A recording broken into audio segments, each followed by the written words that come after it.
They say I'm out here in these streets. What up, Stacked?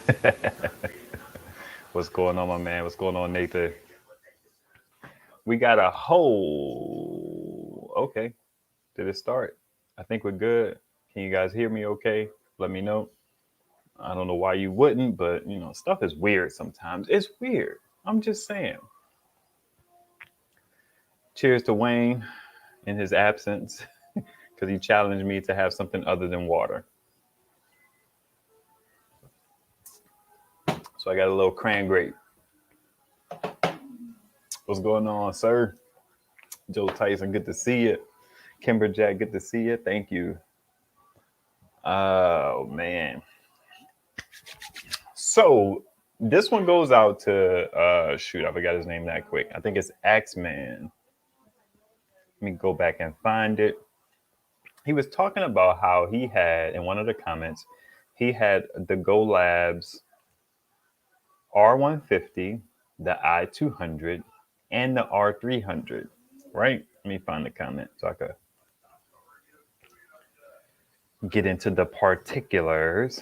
And he got me to thinking, okay, I own the Go Labs, 3 of them. All units are excellent devices for the money. The 300 is the best value. If I could do it again, I would go with 2 Go Labs R300s.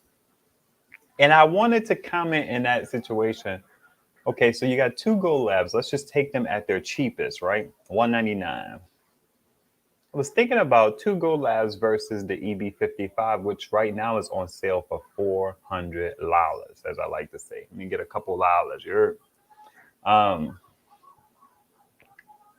And I wrote down some notes concerning that. I need to pull them up. I restarted my computer because I don't want to have any streaming issues, but my wife is watching Transformers from like Paramount or something. So I don't know how that's going to go. I actually took some devices and I turned the Wi-Fi off on them so we don't have as many devices on the network. I'm just trying to help myself out. I'm trying to help me help me. You know what I'm saying?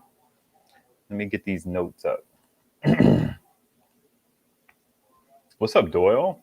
Old Soul Lifestyle, good to see you. See Holmes, Lee Saint, Brandon K, man. Good to see you guys hanging out on the Saturday. Cycling tours. Now, I'd say Antigua, but you were saying Antigua, which I think is cool. But, we don't get a lot of stuff, right? My man Stacks coming through with the coins. I appreciate you, brother. I appreciate you. MJ, what's happening? Silver Surfer, what's good? Good to see you guys, man. Good to see you guys for sure. So y'all, let me also put something on wax. I was telling the missus like I'd like to do a live today this afternoon, and she was like, okay, cool. She had no problems with it. She had 0 problems, big fella. And I was like, a quick one, about 30 minutes. She was like, shrugs. I don't care how long it goes. And I'm like, okay, boom, 3-hour power. You feel me? So I'm out here till like 4. Not really. But she said she had no issues. Is this ocean spray cran grape with no high fructose corn syrup? Boom. Ocean spray, no high fructose corn syrup. Cran grape. Because cranberry is disgusting. All right, so let's run down these actual factuals. The EB55, I was looking at it and it has, so they have the 8 amp input limit. So you're looking at about 166 watts max on that one device versus having 2 Go Labs with 2 100-watt panels. You're getting 60 watts a piece from that one.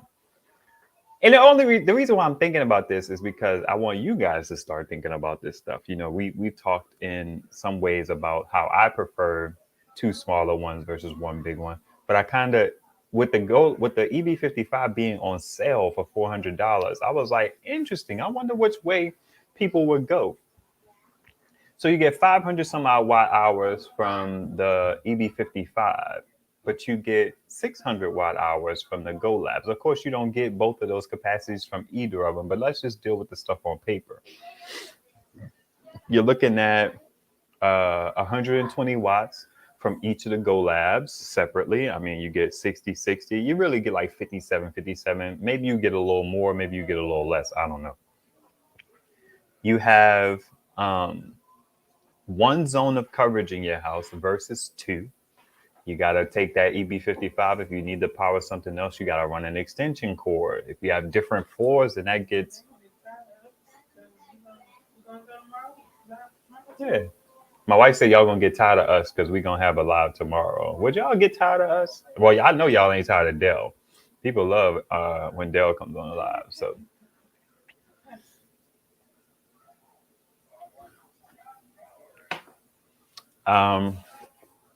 with the EB55, you're looking at about 700 watts, right? I think it's 700. It might be 8. I'm not sure, but that's neither here nor there for the comparison purposes. With the R300, you got two of those. You got two 300-watt inverters in two different zones. So you can't power as much, but you can split those loads between those two devices. And I mean, of course, sure, people may have something that runs at about 500 watts. But in my experience is very limited. We don't have a lot of stuff in our house. You typically don't need 700 watts. It's an odd number. It gives you more capacity, true. But for the most part, what are we going to run from these power stations that ain't 1800 watts or 1500 watts? Actually, a little quick deviation. I was inspired by Day One Fishing. I ran my vacuum cleaner. My wife bought a Shark. She bought it like refurbished about like 2 years ago or something like that. And I'm pretty sure that thing uses more than 1000 watts. But interestingly enough, the EB120 ran it, but it sounded a little less capable. It was right at 1000 watts. So I don't know if that was the vacuum cleaner being smart, or I don't know if that was the EB120 being smart. Because when I plugged it into the wall, it certainly sounded like it normally should. I opened the thing up. I was looking to see if there was anything stuck in there because we had that problem before where it sounded a little weird. And I was like, man, what's going on here? And I opened it up. It had like a magnet, one of those letter magnets to division signs stuck in there, and dirt got trapped on it. So the suction power was like trash. But it worked fine. I felt good vacuuming off of the EB120. It was pretty cool. What? Like the things you get joy out of. My wife is a little bit of a hater. She looked at me shaking her head, talking about it's like the things you get joy out of. Kyle Dog Connoisseur, good to see you. Good to see your name. I got a message I got to let you listen to from her. She sent me a message to both of us, kind of. Hey, everybody. Good morning. Greetings. What is it? Afternoon. Yes, it's not morning. That's for sure. It's definitely not morning. West Coast it is. That's a good point. It's all relative, right? I'm going to read y'all comments in a second. So you get, with the EB55, you get one USB-C, but it's 100 watt, right? You get 4 ports. With the Go Labs, you get 2 60-watt ports in 2 different areas. That's usually good for most things. I mean, you may not be able to charge or run a high power draw computer like a MacBook or whatever, but you can charge it. It's probably just going to keep it, like, if it doesn't keep it afloat, it'll at least stop it from draining so fast. But you can charge it. I don't have a MacBook, but I'm assuming you can charge it with the power off, and it'll get some power. It'll juice it up because it's not drawing as much power when it's off in standby and all that jazz. So I think that that's pretty interesting because of the price, right? If the EB55 was 500, I don't know that would be a similar conversation, but because it's $400, it makes me wonder, like, would I rather more watt capacity on that power on the inverter versus my separate devices? And then you also got to look at the fact that the Go Labs is kind of like a off the beaten path power station. It's a solid performer, but it still is not one of the big 3. And then you got a Blue Eddy. So what would y'all do? Would y'all go the EB55, 500 watt hours, 700 watt inverter, 166 watts of solar capable with that 8 amp limit? Or would you go with 2 R300s, 300 watt inverters a piece? 60 watts can go into both of them. You could have 2 solar panels in 2 different areas. Or would you like your stuff consolidated? I need to know. So sit tight. Tennessee Frank, man, it's been a while. How are you, sir? You doing all right? I've still not had the question answered about charging two power stations from one large panel. Well, you're not in luck today, but Setai has the same kind of curiosity and he wants to test that. And I believe he's waiting. I don't know what he's waiting for, but if he gets into the situation where he could test it, he said he will. So I look forward to that. I don't care. No, I'm being curt. It's just that it's not something I care to do. I don't think it would work. I don't think it would work. It's something like, I feel like that's like something cool. Like, hey, let Setai do it. Setai, you do it. What else you got to say crazy? Let's see. Sidebar, my daughter said thank you for the chicken first at Chipotle. Worked more chicken. Yeah. Hey. Nice. That's what I'm talking about. I'm out here solving problems for people. I for president out here. You know what I mean? It works most times. Unless you just got somebody who's stingy and they just stingy and they look at that bowl and they're like, nah, B. I said something else in my head, but we're going to go with B for now. Let's see. I'm going to test 3 power stations on 1 solar panel today if the adapters arrive in time. Nice. I don't know what that means. I think the EB240 looks amazing for the money. Yeah, it is good. If you can deal with that 1,000 watt inverter, because if you have that 1,000 watt inverter and you use something that can use 1,000 watts, you can't do nothing else. So it's an interesting little dilemma there. What up, Bates? Good to see you, man. It's been a minute. I love this topic. Love Ardell. And you're cool too. Hey, that's usually how it goes. That's usually how it goes. So you could get the EB55 or you could get that's what I'm talking about. Did I miss something? B3 Outdoors.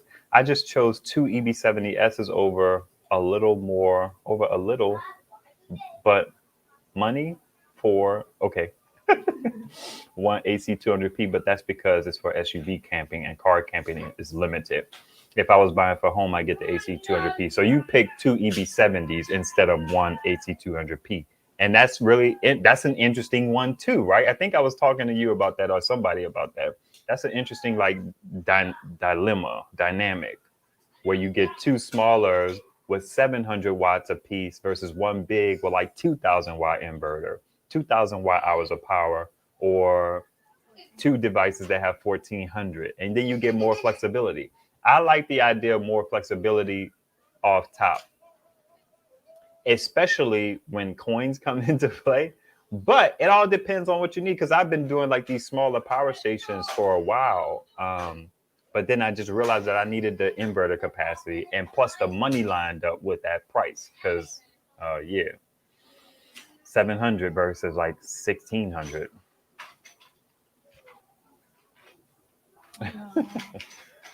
Thank you. That's MJ, right? Yeah. Go Labs pass through? Is that what you're trying to say, Doyle? Yeah, it has pass through. The Go Labs doesn't have any real limitations other than the fact that on your device, on the 30, let me pull this down. On the 30 watt PD port and the 2 USBs, you have to plug your wire into your device first and then plug the other end into the Go Labs when the thing is on. You can't plug it into the Go Labs and do it first. Sometimes it works. Most times it doesn't. It's a weird quirk. You wanted to say something, baby? No, just hanging out. Okay, true. I feel like a weirdo just standing behind your shoulder or something.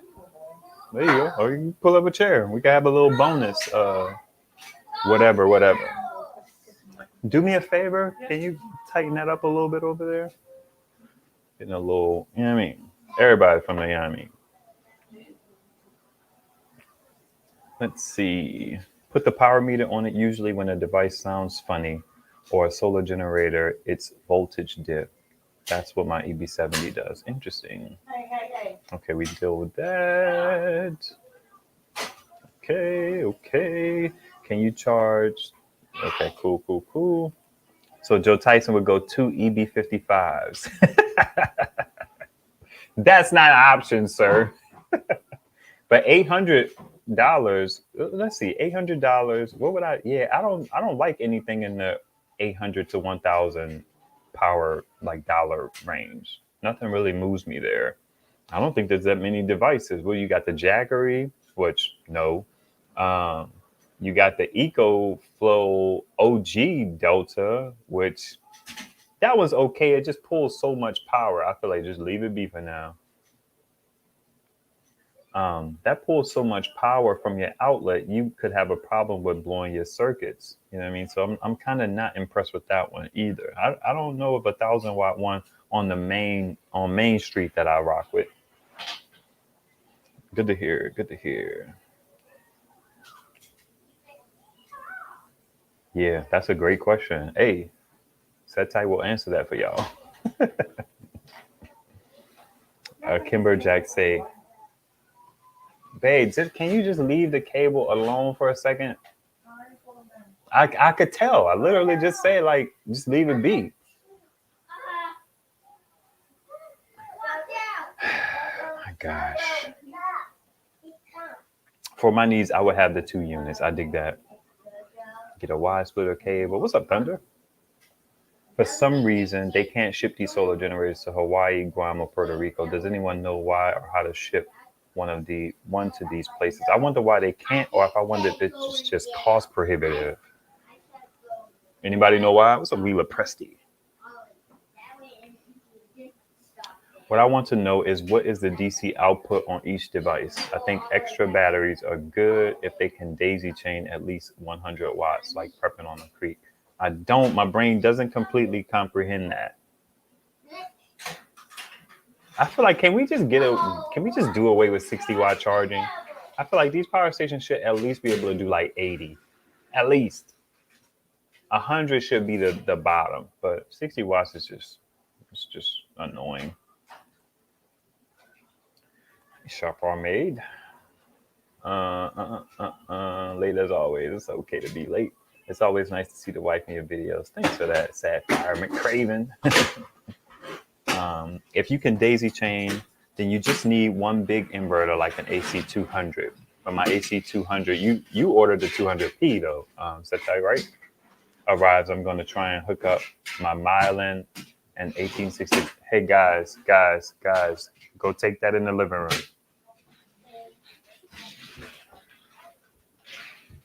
Thank you.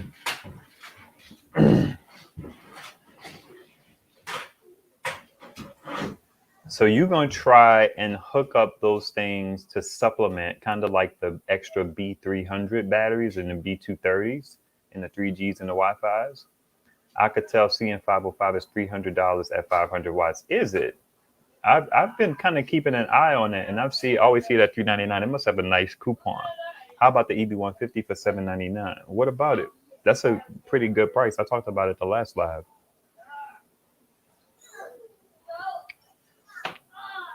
How do I feel about the EB150 for 800? I think it's a good look. The EB120 is 800. I got it for like $599 because I was working with Blue Eddy on it. I think $599. Okay, yeah, $399, not $300. Yeah, I was saying they typically are not. They haven't been on sale in a while. I'm not saying I want one. I'm not saying that at all. I mean, I want one sent to me for free. I ain't spending no coins on it. The Babine price has gone way up. Has it? Somebody changed. Babine, I think Babine changed to FF Power. I only charge okay, yeah, you're not going from the wall. I don't charge. I avoid charging from the wall like a mug. I hate doing that. Yeah, just like the B300. I want to do a video or a live or something with Being Energy after we kind of figure out is his channel name? Yeah, it's Being Energy. His website is Being Brothers. He's in the Dallas Fort Worth area and he sells panels, like used panels for the low. So you do what you must with that. I want to do a video and explore this idea of having external batteries supplement your power station. It can only supplement it so much depending on what the power station does. Jason Noy does some interesting things too with 24 volts charging into his power stations, getting like really good output. But it's like how he has like battery cases and all that. I'm just talking about getting like a battery and then using that to charge your power station to beef it up a little bit, supplement and give it a little more power. But typically at 12 volts, the max you can get is about 100 and some odd watts, 125, 145, volts times amps. And you're always dealing with 12 volts technically. And then your amps come into play and you max out 12 volt connectivity typically goes as high as like 10 amps. I've seen Hobotech and I think sets I do tests where maybe Jason or where they go a little bit higher, but 12 times 10, that's 120. You get a little higher, you start getting more voltage into watts into the power station. I feel like this is not more important than just not causing a ruckus. Just leave it right here for now. Oh man. Okay. I want to be able to explore how to realistically charge a battery from the AC outlet or from 12 volt at a higher speed. Jehu had a video where he talked about, because he has always done these battery packs that were for these bigger power stations. So they would sit at like 36 volts, 40 volts. But he finally did one with regard to the EcoFlow. But the little battery thing that he configured, he suggested getting a charger. And the charger was like some little dinky 12 volt, 1 amp or 2 amps or something like that. So it's like it would charge at like 20 watts. This is a whole like 300 watt hour capacity battery. Don't get me to making stuff up, but it was a supplementary battery for the EcoFlow River. I'm sure people have been asking him. I've been thinking about the idea of like, how do we supplement these smaller power stations? Because like I said, all his stuff has been higher voltage. But the way to charge the battery would take forever. So I think I asked on that video, is there a way to charge these batteries faster from a wall charger? But I mean, his channel is huge, so I don't think I got a response. I doubt it.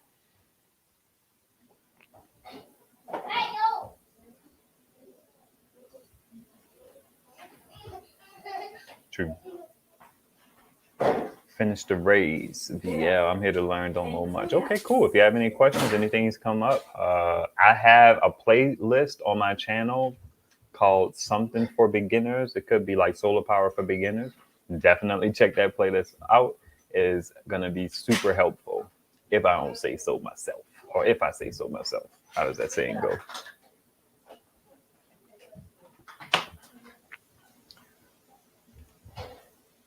Okay, cool.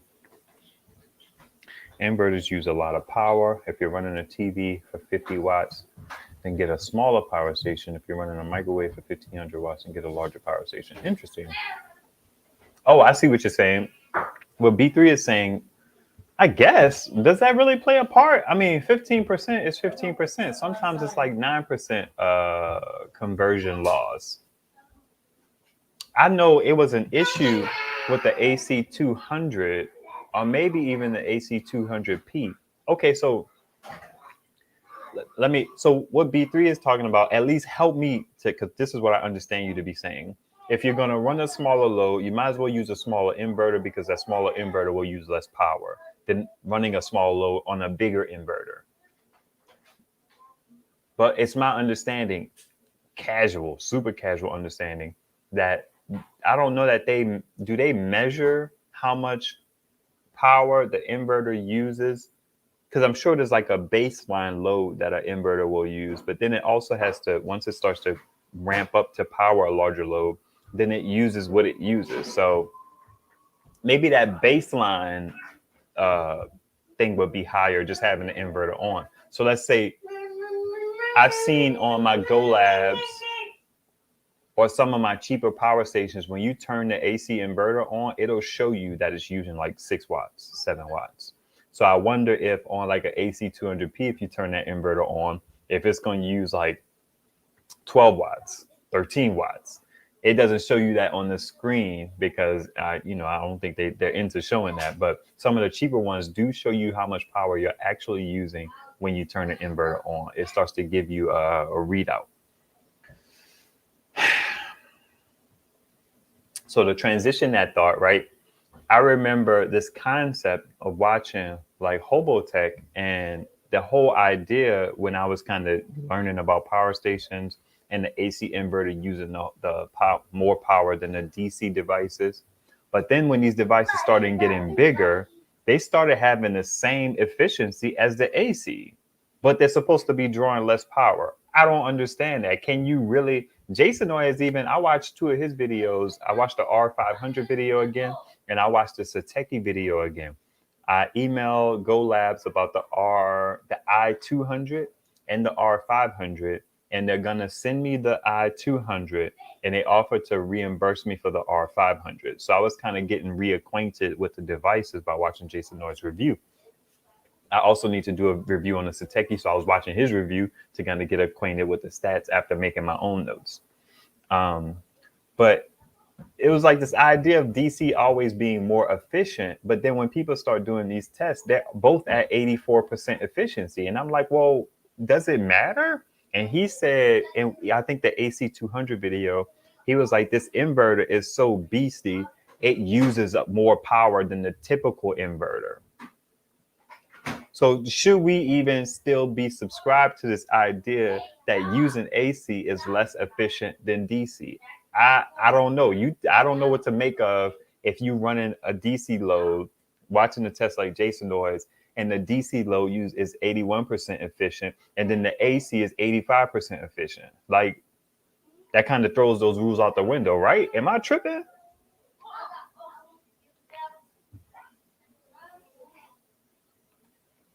He has video using the AC charge port to dump 36-volt batteries into a blah, blah, blah, blah, blah. Could use a DC charge enhancer to get 1 or more batteries to supplement. I feel like you're way ahead of me. Me processing it on the spot, it'll take me a second. I'm rethinking what I want in a generator now after watching. Interesting. I'm glad that kind of caused you to think, Tia. I just want us to make good choices, good informed choices. Sometimes they're tough choices, but think about it from as many angles as possible. Anyone get a Delta Mini? That Delta Mini is intriguing. I think Cow Dog Connoisseur, you have a Delta Mini, right? Yeah, you do. They might have some passive power loss, but most is lost in the actual conversion. It matters more if the inverter is good or bad. That's a good point. The DC regulators are worse than the inverters in some, and it's crazy, right? It's bananas.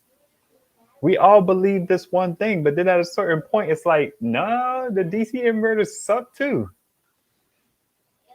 Hobotech reviewed a huge power station that lost more power on DC than AC because of the voltage regulation. Right. And then we talk about this idea of LiFePO not even needing to be regulated. I don't pretend to know why they still go with regulation on a battery that doesn't drop to below the voltage that is usable for most 12-volt appliances until like the last 5 or 10%. I don't know why. I'm not sure. I wonder if it's something that, because the Hobotechs and the Will Prouses of the world hammered this idea of regulation, because it sucks not having a regulated 12-volt. They just put it in there. I don't know. I'm not sure. I'm open to thoughts. Go Labs make some good units. I really like my R300. I have to figure out which one I'm going to give away when I get the R500. It won't be immediate, but I do plan on I'll probably give away the i200 instead of the R300. I don't know. It depends on how it comes into my system. It depends on what devices I have as well. I may end up giving away both of them. I'm not sure. I don't know. I look forward to giving away the devices, even though, as I talked about on the scammers video, I was not talking about anybody in particular. It's just that two people reached out to me for assistance on something, and I wanted to be candid about my thoughts related to that. I gotta stop leaving the comments up. So I was not talking about anybody specific. I have not gotten scammy vibes from anybody specifically. Like I was telling James, I have no way of knowing for sure, but I didn't get like scammy vibes. I forgot where I was going with that. We'll recover. Let's see. Okay, yeah, there we go. If you have an unregulated DC, like we used to complain about, DC was a lot more efficient. If you have unregulated, like we used to complain about, DC was a lot more efficient. Okay, I got you. I think I can't drink no full glass of cranberry. That just feels abusive to my body. So my drink is not gonna last me this whole life.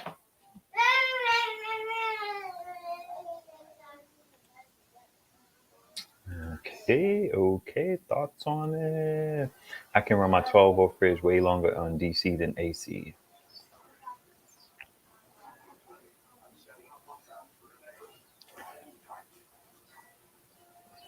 That's interesting. Is it be? I wonder why that is.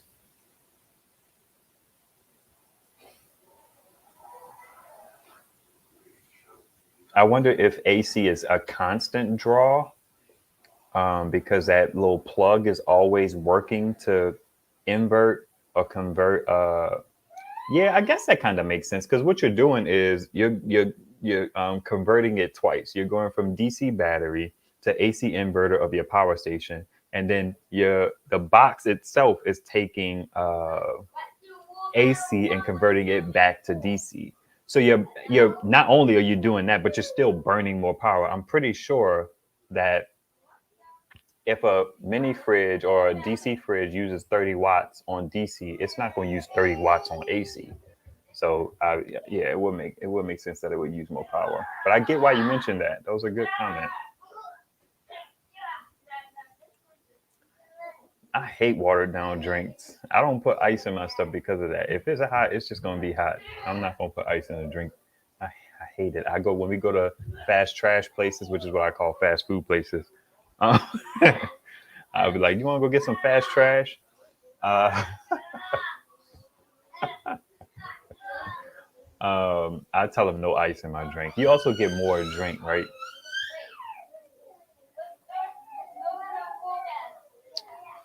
Let's see. Good to see you, Stuart. Stuart, I be seeing you in the comments, man. You be in them comments on Hobo Tech and World Price. It's always good to see you guys out there in the solar community. You know what I mean?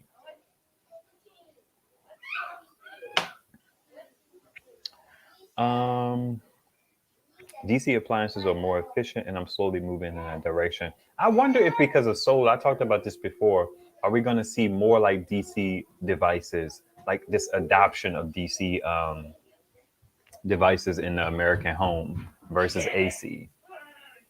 Because like if we want to go green, you know what I mean, and solar is going to be a part of that, why wouldn't we adopt more things that could run straight off of DC? Could there be a day? Well, first we got to get rid of this stupid. We got to get rid of this. This is trash. I hate these things, but it is what it is.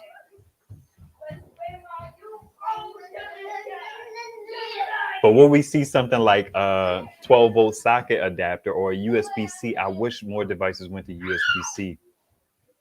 Well, we see some of those things in like wall outlets that could power straight from your battery bank, right? And then you have the option to go directly to my home battery or directly to my power grid for power. That would be dope. Hopefully that makes sense. Futuristic stuff, you know what I mean? Let's see. What would I use my R300 to power? That's a good question. So at this point, I have this thing, right? Devices that charge at 100 watts are cool, but they're of no real benefit to me. I only have about 4 zones in my house to power.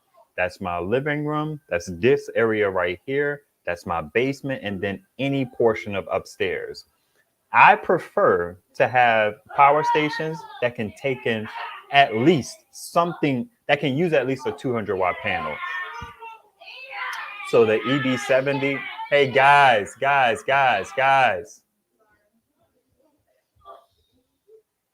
I feel like they can certainly go up to their room and wrestle and all that, especially since Adele is up.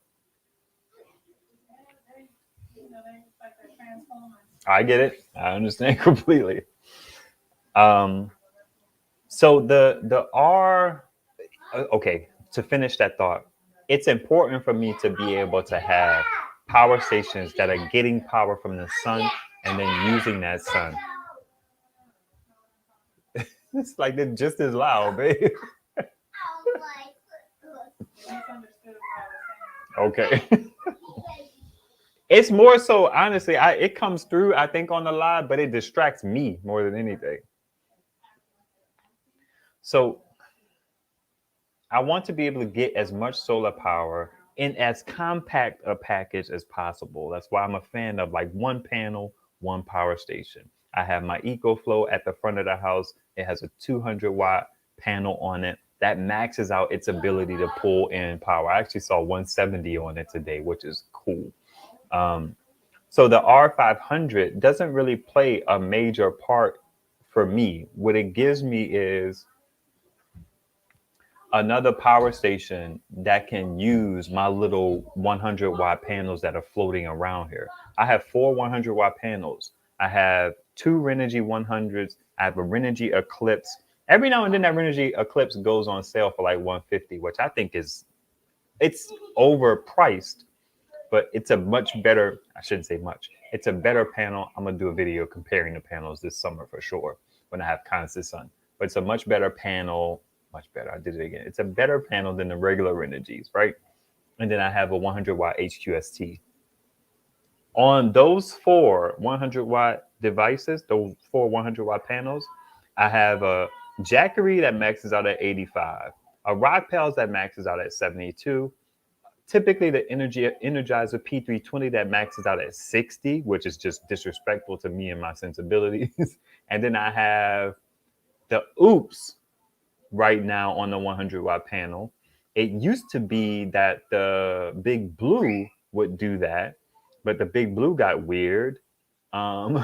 The Mylan is weird. So hopefully this R500 can be like a legit device that can take in 100 watts and replace one of those 4 devices. It'll probably be the one that goes into my kitchen just to pull power into, because every other zone is powered for the most part, at least as my system currently stands. That's a really long explanation, but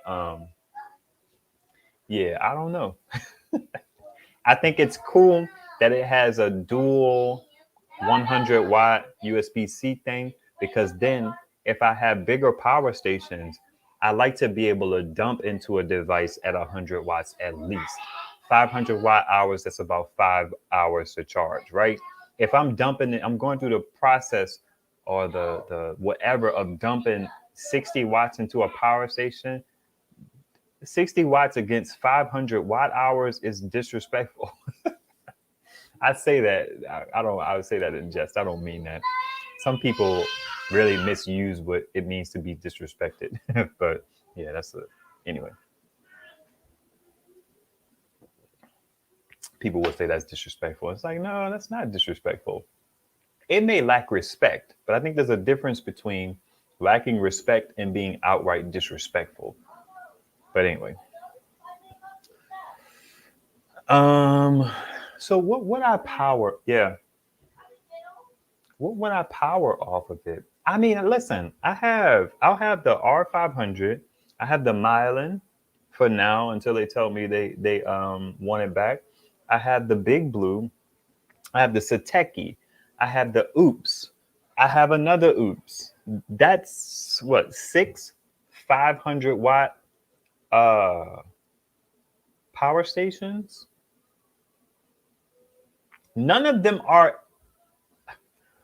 None of them check all the boxes. I was about to say none of them are really impressive, but none of them check all the boxes. Because I have problems with the OOPS charging from solar, I can't rely on them. Because I have problems with the Big Blue charging from solar, I can't rely on it. Because the Mylan doesn't really charge well from a 100-watt panel or a 200-watt panel, I can't rely on it. The Sateki, I just learned by rewatching Jason Noy's video that one takes in 100 watts from solar, but it has a weird port. It has some weird like 5525 port that doesn't line up with anything. So it's not as versatile. I really want to have more devices that have 5525 that work reliably. Let me give you my all-star team just off the top of my head. I have to ask Jason Noy if the Go Labs is 5525. I'm almost sure it has to be because you can't push that much watts through a 5521. And it doesn't look like it's 8mm. So it looks like it's 5525. That Babine or Alcatel one that's the same with LiFePo in it is ideal. So I want them to have at least 500 watt hours of capacity. LiFePo would be preferred and to actually take 100 watts plus from the device and to also be able to be power dumped into via USB-C. That's kind of like the four things I prefer in that mid-range that I can think of. There's some other things that may come to mind, but a lot of these devices that I have don't do it. But because I don't have a device to replace those, I'm not in the space where I can give them away yet because I still have to use them. I just have to use what I have. So with the OOPS, the second OOPS, the version 1 OOPS that doesn't charge from solar, I have to use that to just power dump into. And then with this AC200P coming, that could be a total game changer as far as like being able to like bank power and not have to worry about the AC200P getting full and needing to power dump, right? I don't know. I haven't thought about it. So 300 some odd watts for 5 hours. Yeah, that one may be one that approaches full, but I'll also be using it, right? Because that's 1,500 watts and has a 2,000 watt hour capacity. Let me see what y'all Snapdragon about because I have said a lot. I'm gonna go down and work backwards. Sunshine City, Solar, Jamaica. Good to see you. Good to see you. I haven't seen you around in a while. What's going on, Wayne? Great point. I just like the sound of happy children. It's like music to my ears. Hey, baby. It is. You want to stay in the background or you want to share the frame with your husband? Because you blurry, you know what I mean? You all caught up in the bokeh or the tone, as Camera Conspiracy says. What did I had a thought just now. Sorry. For what? Making you forget your thought. I feel like turn this foolishness off. No, why? Oh, okay. Well, don't turn it off. My bad. I'm a Transformers head, y'all. I love Transformers. And I got the kids on it too. When more start adding 2 or more ways to charge, that'll be nice. Yeah, that's true. I really want a device that has 1 bidirectional port and 1 non-bidirectional port. These bidirectional ports are getting on my nerves, man. Wayne asked you, how was your day going? Hey, Wayne. It's going. It's going. I'm hungry. True. Hey, Auntie Blessings. LVP, good to see you. Need to get to the store. Nice hanging out with y'all for a little bit. Have a blessed day, everyone. Thanks for hanging out, Tennessee Frank. All things can be a blessing and a curse at the same time. I don't know about all things. I'd say some things. That's me nitpicking, though. I know you're not a fan of people nitpicking. The sound of children playing, laughing is a blessing. What could be a blessing and a curse at the same time? Like, what's one thing? Being rich. It's a blessing and a curse? Absolutely. How? One, you don't know if your friends like you for you or for your money. Yes, you do. You may not know. You may not know. You may not know. Remember that episode of Lie to Me where the dude was rich and the girl liked him and he went to lie to me to see if she really liked him or if she liked him for his money. And then the chick Torres was like, the real issue is she likes you for both. She likes you for you and she likes you for your money. And that's okay. You remember that? Hey, I like lie to me. I I do watch too. I watch intently, but she would just be casually like playing on the phone and No, stuff. I do not. I watch. I don't have a need to recall stuff like he does.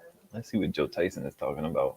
I would rather have a standard 12-volt socket because you could always get an adapter to support the latest standard in the future. Ugly but more flexible. I disagree with you wholeheartedly, sir. Let's create a new standard. Let's not be accepting of that foolishness, man. Those ports are trash. They're trash. And then set type agrees. That's why I don't care much about the 50, 60, 100 watt USB that much, because I can just use an adapter. I do care that there are weird things like 12-volt 3-amp barrel plugs and the AC 200p. It's still the same thing though. It's like you like that because it allows you to solve the problem of the port sucking in the first place. So it gives you versatility. I would love to actually see, actually this came, I need to mention this, and I'm gonna have to check the box that this is paid promotion. Actually, let's just do it on another live. I don't want to deal with that. I can still mention it though. This is a Convo charger. You guys may recognize this from Jason Noy's video, but this is the 65 watt one. I wanted to see if I could get the 120 watt one, but I want to see a situation. I think this is kind of counterproductive, but I would love to see USB-C on the back of this instead of needing this cable. So USB-C will plug into the back of this. You know, USB-C, thanks to Wayne. Wayne was telling me that 100 watts is not going to be the highest. It's going to go up to like 240 or something like that. So imagine if you have a USB-C cable that can carry 240 watts into a device like this, and then it breaks out into a 60, a 60, a 18, and an 18. But you can use USB-C, and then imagine, if you will, dream with me, a car that has a USB-C port that pushes out 240 watts of USB-C power that is regulated to plug in whatever you want. You could literally plug TVs into that thing. In some instances, you could plug consoles directly into that. USB-C for the win. Y'all could keep y'all 12-volt round sockets, weirdos. With love in my Bill Maher voice.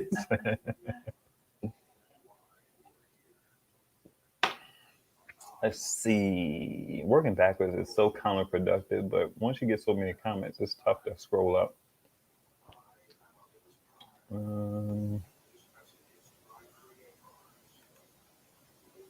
I suggested it when Costco was offering it for $6.99. Had it for about a month and really loving it. It's hard to run it down, and then when I do love that it recharges so fast. That's what's up. That's what's up. So I wish EcoFlow would send me a device. I'm kind of over this EcoFlow River. Not in any bad way, but it's just like the issues that I have that I'm trying to compensate for would so easily be solved with like an EcoFlow River Mini or EcoFlow River Delta or EcoFlow Delta Max. I get the names messed up. The granddaddy of them all, which I don't know what I would do with, is the EcoFlow Delta Pro. 100 pounds, man. I don't know what I would do with that. Yeah, probably because your 12-volt fridge has its own AC to DC adapter, which you're plugging into an inverter that's also DC to AC. It's probably a crappy inverter on top of those two conversions. Yeah, pretty much. Blue-headed EB70 inverter doesn't use power when it's clicked on and not running something. I do. I want to believe that, but I don't. I actually thought about turning eco mode on my EB70 because sometimes I forget to turn it off. And so there's one or two things happening with this EB70. One, the screen is lying, or DC and AC, but I'm going to say AC. AC is draining it like a sieve, which I don't even know what a sieve is. This dude mentioned it. I know the statement. It's somewhere in my brain catalog. Excuse me. So what I did was I created these little night lights for use. This is like a Samsung 5-watt adapter from like our Samsung Galaxy S2s. We still literally have these. I still have them because if I left it up to P Pants over here, she would throw them away. That's an SNL joke. People don't typically get that. But I plugged this into my EB70 so I know that it's on. You know why? Because the lights on the EB70 are so dim. They say they made them better on the 70S, but that's what I do with this. This also makes a really good nightlight. If you have these things laying around, these 5-volt adapters, the Apple ones work great too. You plug a little USB light into it, and then you got a little night light. Boom. Dog life. Raindrops. Drop tops. Right. My EB70 dies if I leave the inverter on all day with nothing plugged in, unless I turn on eco mode, which I think disables it. For me. That's interesting. I thought about turning eco mode on. As someone with 7 small power stations, 700 watt, 500 watt, and under, I would go as big as I can afford. I spent enough to have a Bluetti AC300 by now, and that's the tail of the tape right there. That's why I was talking about it last live. I spent $250 on that Mylan. I happily got my money back. I need to check my card to make sure that they gave it all to me, because they gave it back to me in a weird increments. But when you think about it like that, of course, when you're first starting out, it's okay because there's a need, right? You need to feel secure in your ability to be able to power some devices should you lose power. But most of us around here have matured in our power station acquisition method. So we have a good 2 or 3. So at this point, I would say we should probably stop buying smaller ones unless you have different zones and you buy really strategically. Like that Mylan was a good purchase because, you know, it was 600 watt hours of capacity. It also was supposed to take in 120 watts of solar. So that's a good kind of like $250 versus spending $250 on the EcoFlow River when you already have like 2 or 3 more devices. Now the EcoFlow River is an outlier because that thing is super capable, right? 200 watts of solar, 600 watt inverter. It's like, I mean, it's a beast at that price. But yeah, you make the point. Hey, 2%. A lot of tiny homes use 12 volt with solar. Yeah, there are a lot of people who build their stuff with 12 volt only devices. I just want to see a proliferation of 12 volt devices that are usable. Typically, when you start looking for 12 volt devices, they don't have any connectors on them. You just have to wire them into stuff. And I think that that's weird. I'm all about plug and play. I would rather, okay, we dealt with that. Okay. How many devices can you daisy chain to each other from a major power station? Like the Denzel? Did autocorrect get the best of you right there? What would be Denzel? Denzel and Alcatel. I don't know what starts with D. The Delta, I guess, maybe.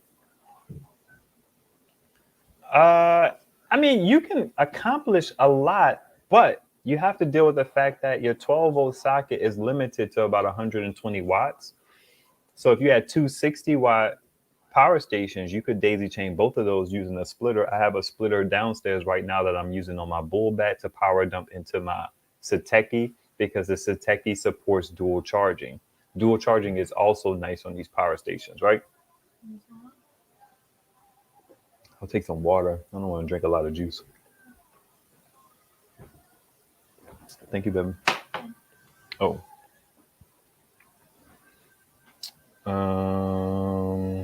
And then you could charge devices off of USB-C. So if you have, let's say the AC200P, if it does not have bidirectional charging, which I'm glad for. Things get put in perspective, right? When you start using your devices, you start figuring out these nuances and these drawbacks and things like that. That's why I'm a proponent of that. So I wish I had a 100 watt PD port, but you know, whatever. I only paid $700 for it. At $1,600, I would not have purchased that device. I would have gone with the AC200 Max. And then the AC200 Max costing what it costs, it always points me back to the Kickstarter price for the EcoFlow Delta Pro. So I look at all of these things relative to each other. But you could, whoa, G-code. Sheesh. Can you give me a napkin, babe? You bought that paper, you on top.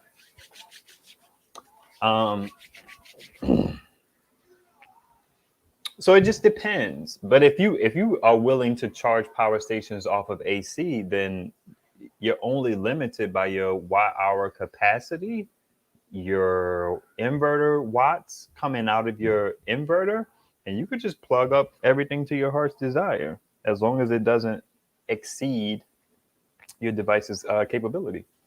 Good question. So LVP.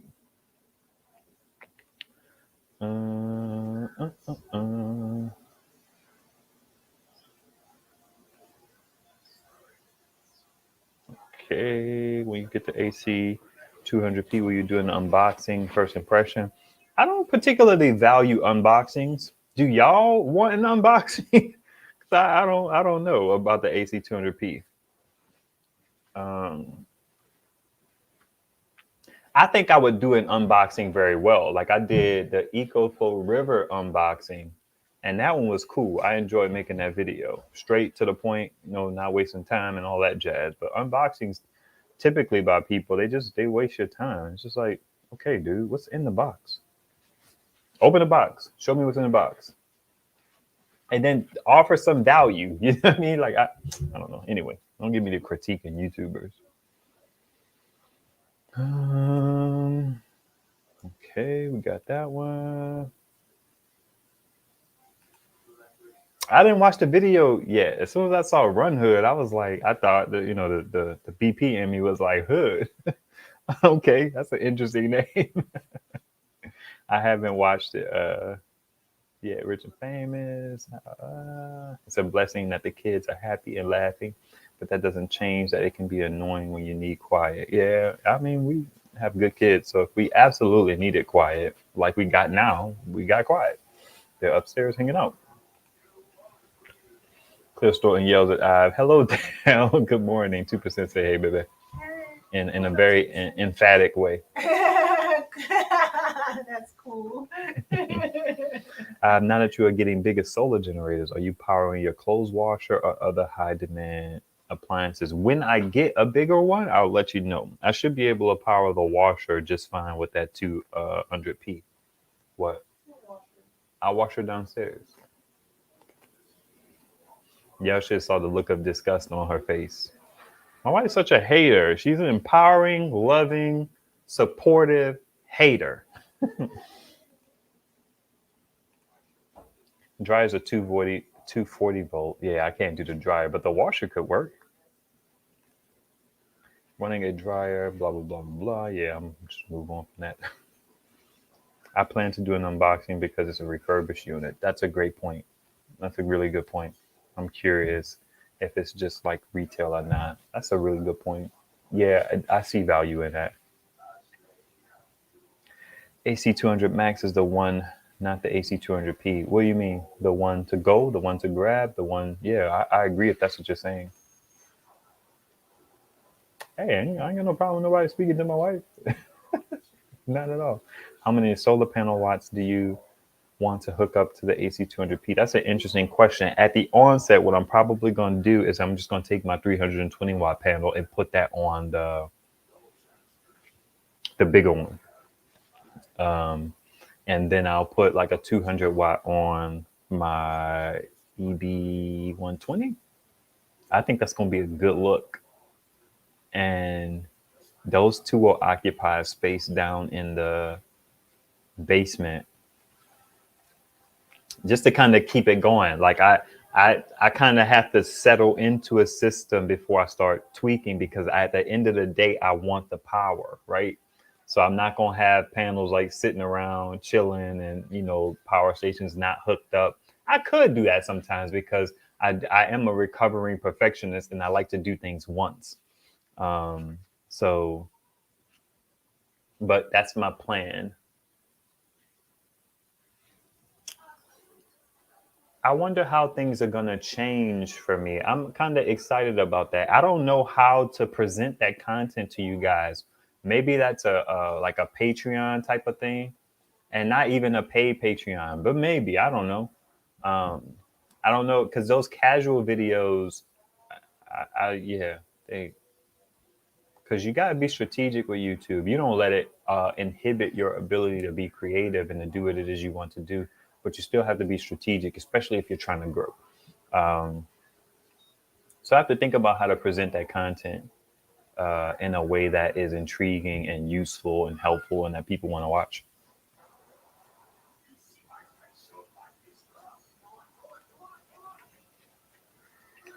How long will it take to charge an AC 200p?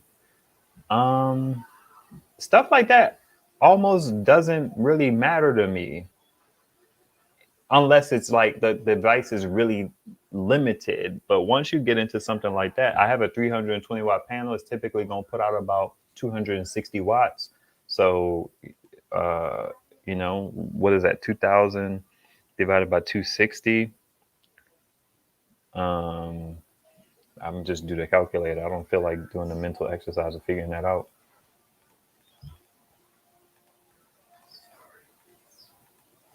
7 hours, a little, almost 8 hours at 260 to charge up that 2000 watt beast, which is going to be interesting because I don't know that I'm necessarily going to be pulling a lot of power from that dip. Maybe my deep freezer uses about 100 some odd watts. I think it was using like 143 in one of the videos that I did. And the mini fridge uses it uses a more constant draw. I think that was like really inefficient. Somebody was gonna send me a 12-volt fridge, but I guess they sold out of them, so they couldn't keep sending them to influencers. But I'll get a 12-volt fridge eventually for free because I don't find use in paying for them. I would have to like really start doing some math to figure out whether it's worth buying, and I don't care that much right now to start doing math to figure out, okay, well, if this draws 150 watts for 24 hours a day, let's just say realistically, or, you know, put it on the watt meter and see how much power it draws over a 24-hour period. That, because how cheap power is, and you have to start thinking about that. Okay, it uses, you know, 7 cents of power a day. Is it worth spending $300 to recoup 7 cents a day? You know what I mean? It's like, I don't know if I see it. But if I got it for free, then that's profit all day. I've always wondered why people are fascinated by someone else's unboxing. It's like opening is it like opening a gift? It's curiosity. If you don't know necessarily what comes with a thing, then you get to see it. Okay, this is here. There have been videos that I have watched where I was like, man, show the ports. I want to be able to read what's on the ports. How are the ports configured? Like what is going on here? Like the Rock Pals, my first Rock Pals, right? It had a very particular port on the back. And nobody really showed that weird port on the back. It had an AC port on the back for charging directly from the wall. I think that stuff is important to know. Show me that. That's where an unboxing to me brings value. And then you talk about the implications of those ports. Okay, the port is on the back. So if you had to put this up against a wall, you can. You know what I mean? You want your ports on the left-hand side. That's the kind of value I would bring. But general unboxing is just like, dude, just cutting open a box and, okay, here's the user manual. And I just feel like that's silly. There's no, who cares? $525 gets you two 465 watt panels. I'm thinking that would do you well. From where? And then the shipping included. Probably, because that's what Bean was talking about. When I want to buy something, I'm hungry for content on it. It's a dopamine hit without spending the money. That's interesting. Only thing missing is a new gadget smell. I like to kind of know what I'm getting. I mentioned this before, but I that's why I like the videos that I do, because they're overview and impressions. And it's like you kind of know what you're getting. Even with Hobotech, you know what you're getting. Jason Noy is another one. You know what you're getting. It can get like repetitive and redundant, but you can at least count on them. It's like if Hobotech did a video, you know you're gonna get capacity tests, you know you're gonna get the unboxing, you know he's gonna probably compare it to something at the end of the video. Sometimes he lets me down with that because he doesn't always necessarily do it. When you're in the market for your first device, it's important to know the landscape of devices you have to compare it to, especially if you're doing a thorough review. Why does the TV keep doing that? I don't know. I think it's just what happens after that movie. I'll turn it off a little bit. It literally keeps starting over. Just that one, just the ending. Yeah. So, It's weird. What you cooking? Preparing, making, warming up. pancakes for you. Oh, okay. What you want to eat? Because I was thinking about getting some from I was in the mood for what we normally get on Fridays yesterday. Here you go, putting the information. There's a reason why I didn't say what it was. Because I feel like I don't want to make it easy for people to GPS us. I feel like keep stuff like that to yourself, please. Like in all seriousness, like I don't like making it easy for people. You never know. I get it, but I'm like not forward. You are. I don't like being forward.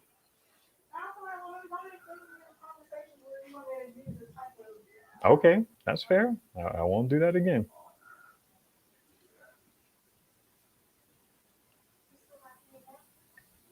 All right. So I told y'all GoLab is sending me 2 dips. I'm excited about that. I don't know what I'm going to use the i300 for. I'm more so just curious about that, making a video. What? Oh, you stuck there. Okay, my bad. I didn't know what you was talking about. I'm looking forward to testing those devices. I need to make my Sateki video, which I'm settling into making now. Sateki actually has 2 other devices that I'm interested in. They have a super beastie one and they have like a moderately beastie one that I would like to test out. Big Blue also has like a bunch of devices. I don't know if they're available for purchase yet, but they have a what do they call it? They have a lineup. I wonder what's going to come of that because their 500-watt dip that I really like, it seems problematic.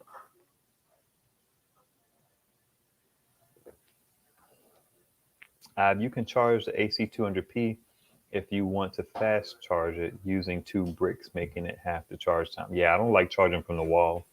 So I feel like under no circumstances will I be doing that. Now, yeah, even still, it charges at 500 watts. I mean, realistically, if a storm is coming and I get to charge that thing for an hour, I still got 500 watts into it. So, I mean, I'm good with that.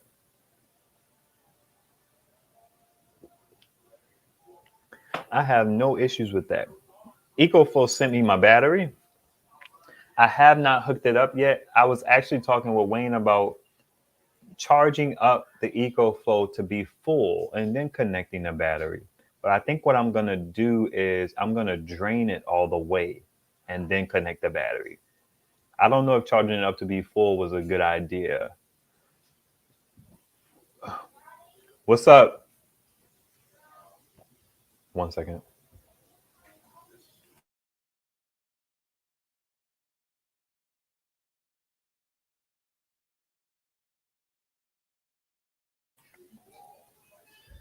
You heard me, babe? Yeah. Ivan sounds like he needs something. It's heartbreaking what happened to y'all's new QB signing. What happened? I don't know what happened.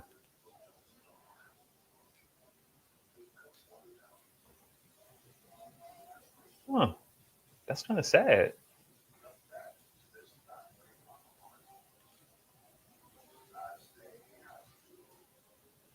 True.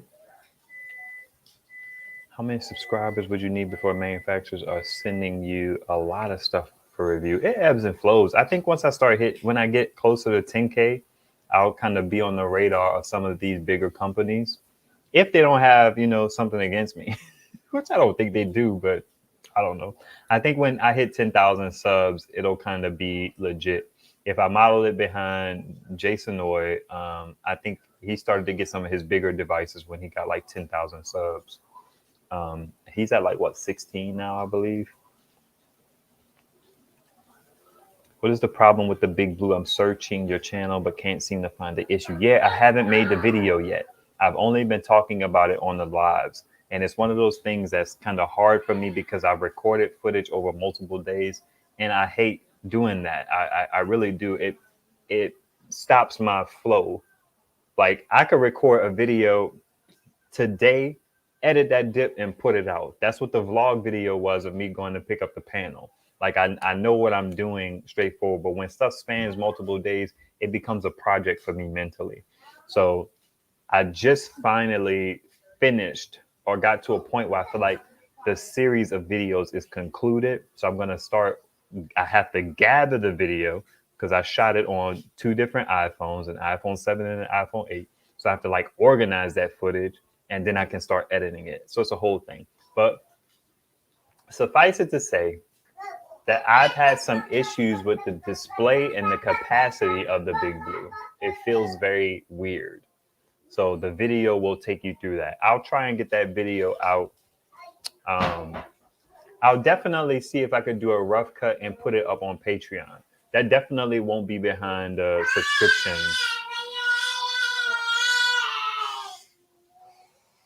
Thanks, Saya. It definitely will be a publicly available video. Also, because I'm in the beginning stages of Patreon, so it's like I want you guys to kind of get used to going to Patreon and stuff like that. So me putting it behind a paywall is not necessarily beneficial, but some things do get put behind the paywall because they're perks for those people who support me.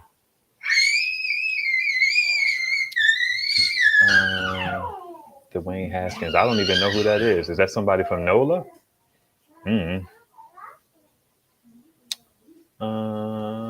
That's what they advertise. Not sure about real world speed if you over panel it with that.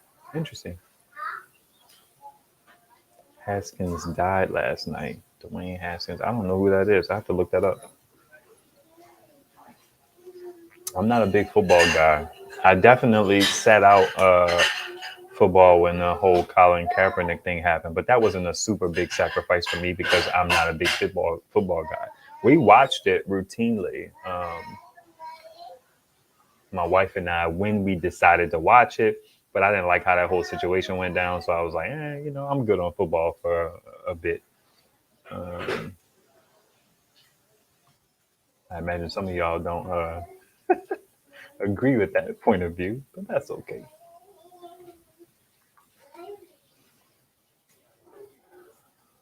Oh, okay. Oh man, that's crazy. Dang, he was hit by a car.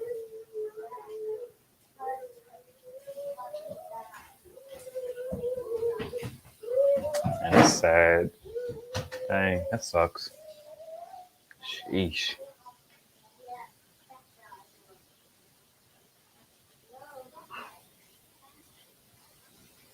Okay, the DC booster I was discussing in the last. Are you talking about the DC optimizer for the Bluetti devices? Hey, Corey K. Oh, better late than never. I hit the like button as I came in. Hey, you a real MVP. How long after getting your ACP will we have to wait until you do a review on it? That's an excellent question, Mr. Boucher. I feel like you told me how to pronounce your last name. Boucher.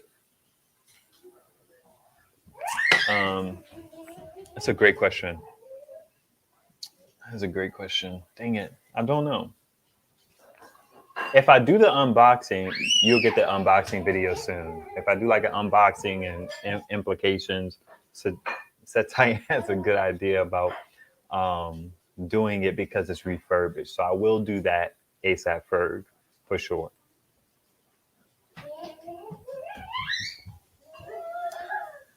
So what have you used that has been most like impressive to you on your AC200P? Can I call you your full name? Am I allowed to do that? Let me know. Not your full name, your full first name. This water tastes weird because it has a little bit of the whatever in it.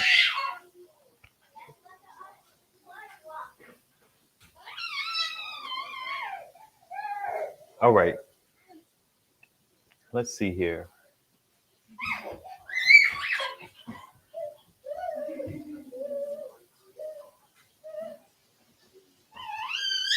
I am going to put out the Seth Comes video. A few people have watched that. That was cool. Some people went over to Patreon to watch that.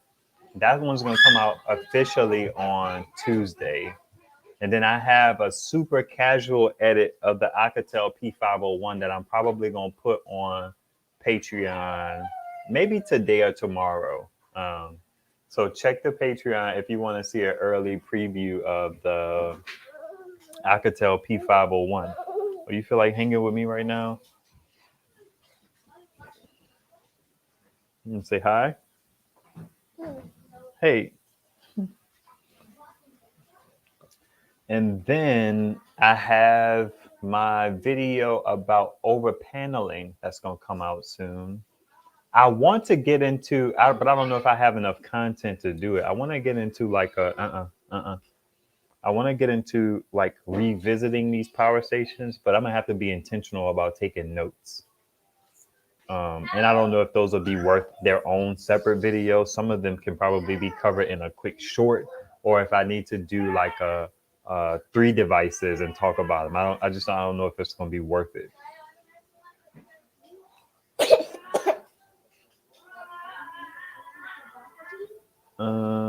Let's see. One thing to note about the AC200P is it requires at least 35 volts input in order to charge. Right. And that was one of my big things about the AC200P, because I've only always had 12 volt panels. But with me getting that Renogy 24 volt panel, it sits at about 40 volts open circuit, about 30 some odd something, I imagine. Maybe it just sits at like 38 something. I don't have one of those little inline MC4 things because one, they're too expensive. They cost like $60 if you buy them with the MC4 connectors, and the wires are mad short. But if you buy them without the connectors, they're like $20. And y'all know I ain't keen on messing around with MC4 connectors. So once I start messing around with MC4 connectors, maybe I'll buy the little inline solar readouts. But the problem with those still is I don't like that they have such short cables. I hate that. If they could put like a little bit long, I feel like the cables would be like as long as like right here. You got to put those things like, well, you can't see my finger, like right there. I need a little longer cable. Like at least give me like that much. Jeez, what the heck? I also, with this particular charger, this cable is too freaking long. What these are good for is these are good desktop chargers. They're really cool to get your charging situation away from your outlet, right? They are really nice when you travel because you can plug one thing into the wall, put this up on your hotel little station, and then you could plug a bunch of your devices into here. I used to be a big fan of desktop chargers, but then I started to become a fan of like just straight up wall outlets because they take less space they take up less space. You got to bring a cable with you. You got to bring the device itself. It's just like it's a whole thing. I'd rather just have, let's see here. That's not a good one. Stool, please don't fall. I'd rather just have something like this. Plug it right into the wall. 3 ports versus wall, cable, 4 ports. But I'm not saying that I don't like these. I just don't like them personally because, well, I shouldn't say that. I don't favor them because it's a lot to carry. And at some point in my life, I got really away from powering stuff from AC. So I tried to use my power stations. I tried to go directly to USB. I tried to consolidate wires and stuff running. So I don't want it to seem like I don't like these things. I have always loved them. This one is a max 65 watt. They have one that's a max 120 watt, the one that Jason Noy has. I wish I could have got that one because it would have been good for charging up my big blue power station, which takes 2 60 watt inputs. So you can use something like this, not this one, but something like this to charge from an AC and power dump into that at 120 watts. The Bull Bat is also the same. It has 2 bi-directional USB-C ports, and both of those things dual charge, right? Isn't that crazy? Like they can take an AC and from USB-C at the same time to just bang out on their charging. I emailed them to see if I could try out their black device. I told y'all about that last time. And I'm gonna see if they email me back. I don't know if they will.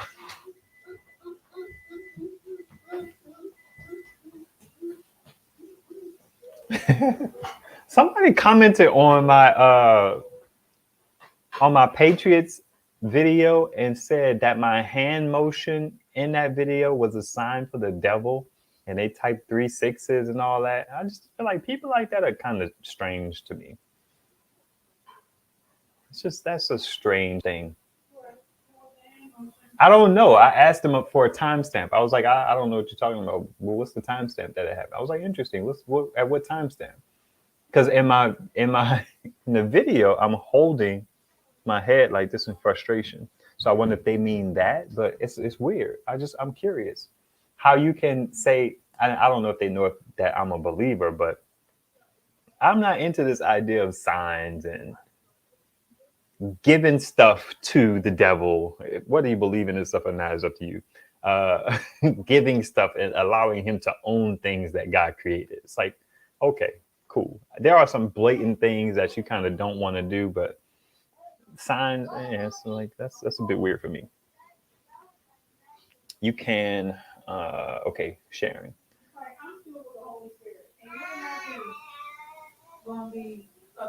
Right. Yeah. I use my AC 200p to one of my 55-inch TV, my internet router, living room lights, etc. In fact, mostly everything in my living room. I dig that. What's up, James? How you doing, man? I know you said that you were kind of on your back today. Not on your back, but like your back was hurting, so you're kind of like chilling. Are you familiar with the Harbor Freight Solar that they are comparing to the Jackery? This Harbor Freight Solar panel or power station? I'm not familiar either way. I did see that the Bouge RV power station is now on Amazon. I don't think it always was. I keep losing connection. Dang, that sucks. No. 2%. 2%. I emailed Agwe about that panel. I emailed the representative that I had been talking to about the panel. I haven't heard back from them, but they emailed me asking me about them uploading my video directly to their YouTube. That just felt weird. I emailed them back. I was like, what would be the purpose for that? Somebody else, the guy with the Cefcom's power station, asked me to send him my video file so he could upload my video to his website. And I'm like, I don't know how I feel about that. I'm like, why? Just embed it from YouTube, right? Please talk about the AC 200p because I have one, but still not my brand favorite. I like the older companies that have long-term reliability and durability. Interesting. That's interesting. I'm gonna have to sit on that one for a second. In fact, I'm thinking of getting a Goal Zero. Oof. Goal Zero is like cuss words to me. Used the work over in hardware durable. Okay.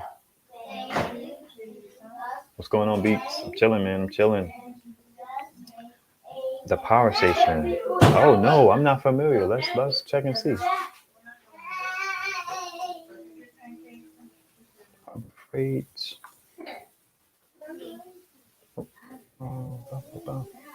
I remember I used to get these Harbor Freight advertisements in New Orleans, and now I live somewhere that has one.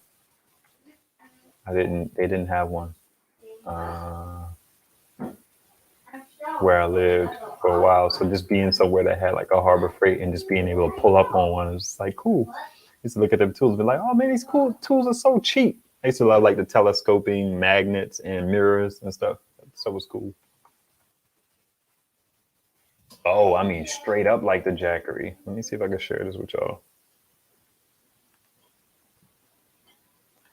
Oh, I don't want to do that. Jeez.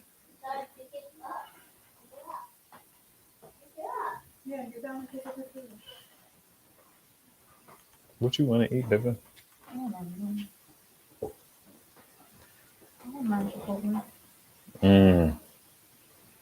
Hide that.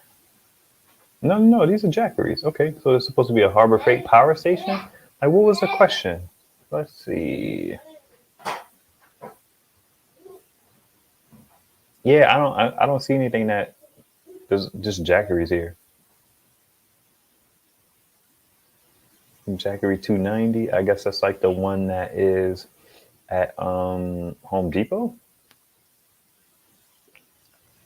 880, 1500 in store only. Add the cart. Yeah, I don't see anything. This was that kit right here that was supposed to work with the GoPower Plus.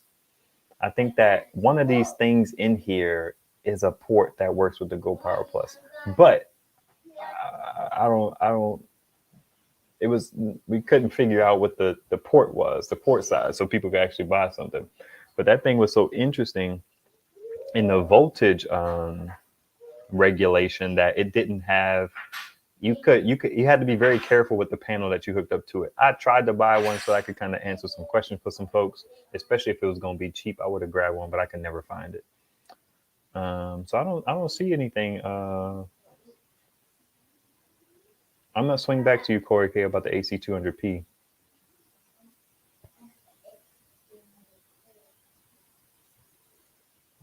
I think Gold Zeros are too expensive, and then they don't seem to be as capable.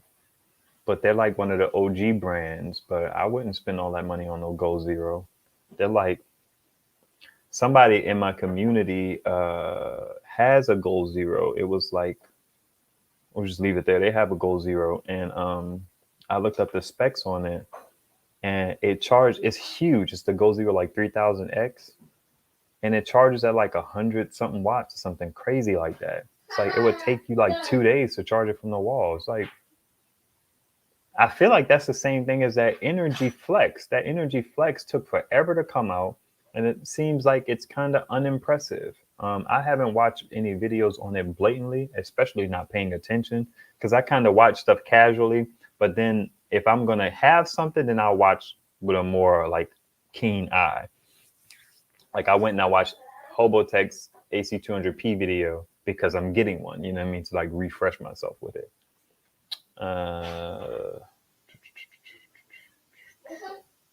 100-watt solar power pack.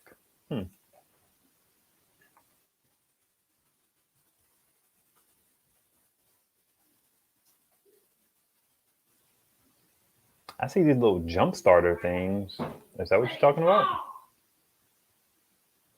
You can see I searched for 100-watt solar power pack. Okay.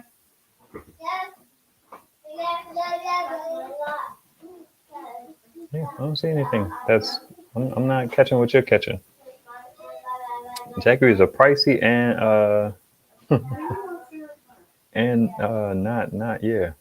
Okay, so I'm from across the canal, in the lower 9th ward.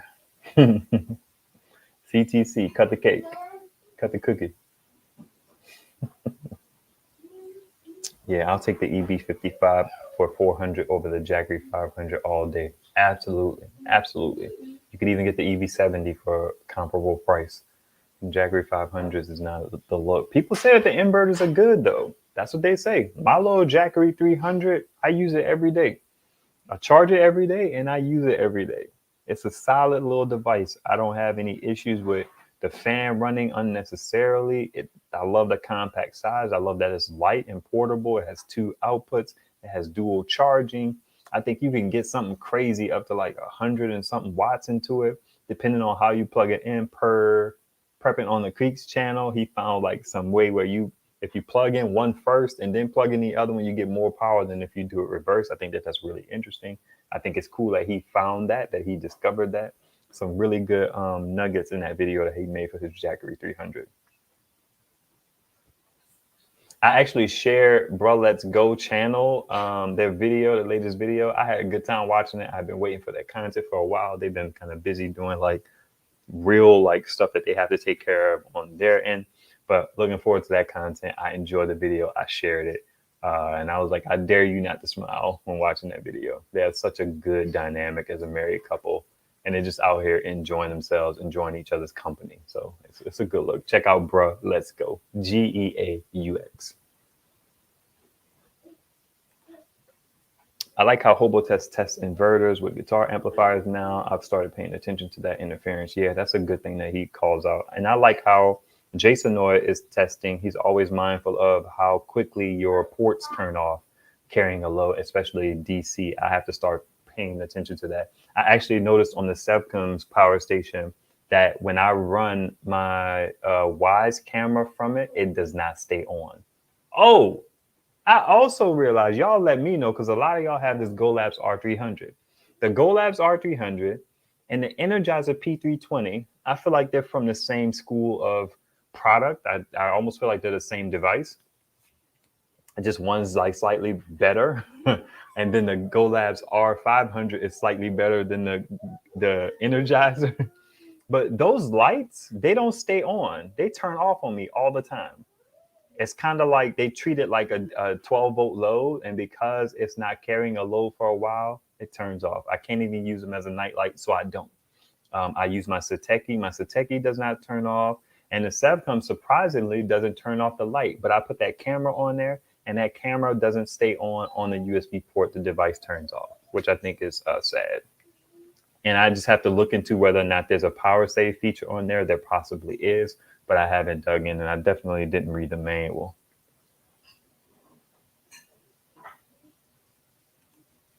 If you live in a hot place, you may want that fan to run all the time. Oh, what fan? Oh, okay. Maybe you're talking about some device. I'm not in the city right now. I'd be curious. A couple people are like from the NO. Brother Dwayne Mohammed, he's a musician. His Instagram is like pretty fly. He plays with like a brass band. He's from the NO. I think he lives in the NO.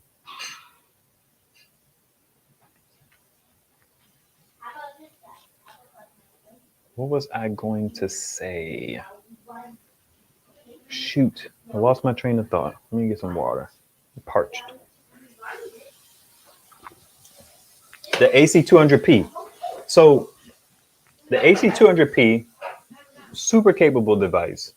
2,000 watts, 2,000 watt inverter, nicely matched, wireless charging, weird ports on for charging from solar.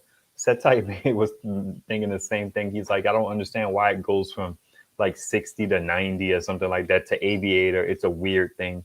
Now they have these extra batteries you can use. I would certainly go for a second device over an extra battery, but that's just me.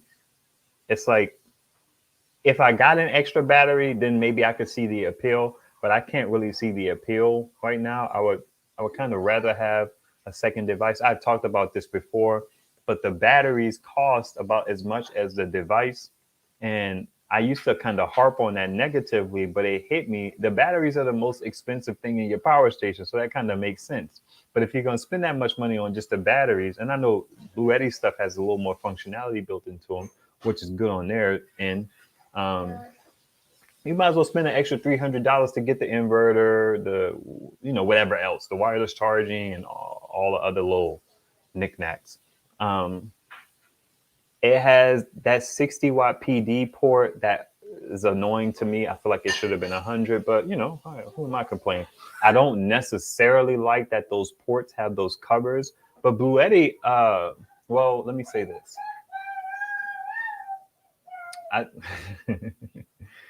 Will Prowse speaks highly of his 150, I believe.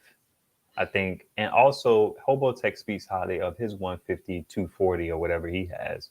They say, and everybody I know that has those things say that they just work. They're like workhorses. They don't have no problems with them. They turn on, they turn off. You power them, you're good to go. The AC200 and the 200P, I feel like they've kind of had some issues, but nothing like mainstream where people were reporting a lot of stuff with it. I'm not crazy about the fact that it has a touch screen. But then with the newer ones, they have Bluetooth connectivity. So even if your touch screen fails, I would hope that you could still access it via that Bluetooth module to kind of get stuff done. That gives you a little bit of longevity. If that touch screen fails, then your device is done. Do you expect a capacitive touch screen to fail? Probably not. I don't know. So I wasn't crazy about the 35-volt thing either, but because I have the larger panel now, I'm good. I'm covered in that regard because I don't have to worry about trying to move two panels. I can move one panel fairly easy. Um, so that's my thing. I think it's a super capable device. My another drawback that I had on it was when the AC200 Max came out, the first introductory price was like $200 more than the AC200P, which had been out for a while. So I wouldn't have bought for a long time. I discouraged people. I said I wouldn't buy AC200P when you could just wait for the AC200 Max and get it for a couple dollars more, a couple $100 more. And that one has a 100-watt PD port. It also has the ability to charge from 12-volt panels, which is pretty cool. And I don't know. I mean, I think it has the app implementation where you could access it that way, which means you can also get like firmware upgrades and stuff like that. I don't think you can get that on the AC200P. Correct me if I'm wrong. But I don't look at Bluetti as being, I think Bluetti is one of the big three companies, Jackery, Bluetti, and EcoFlow. Bluetti is like the best of both worlds.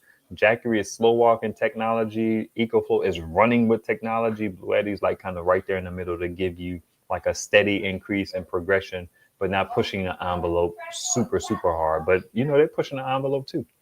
But I don't think anybody's doing as much as EcoFlow has endeavored to do with their products.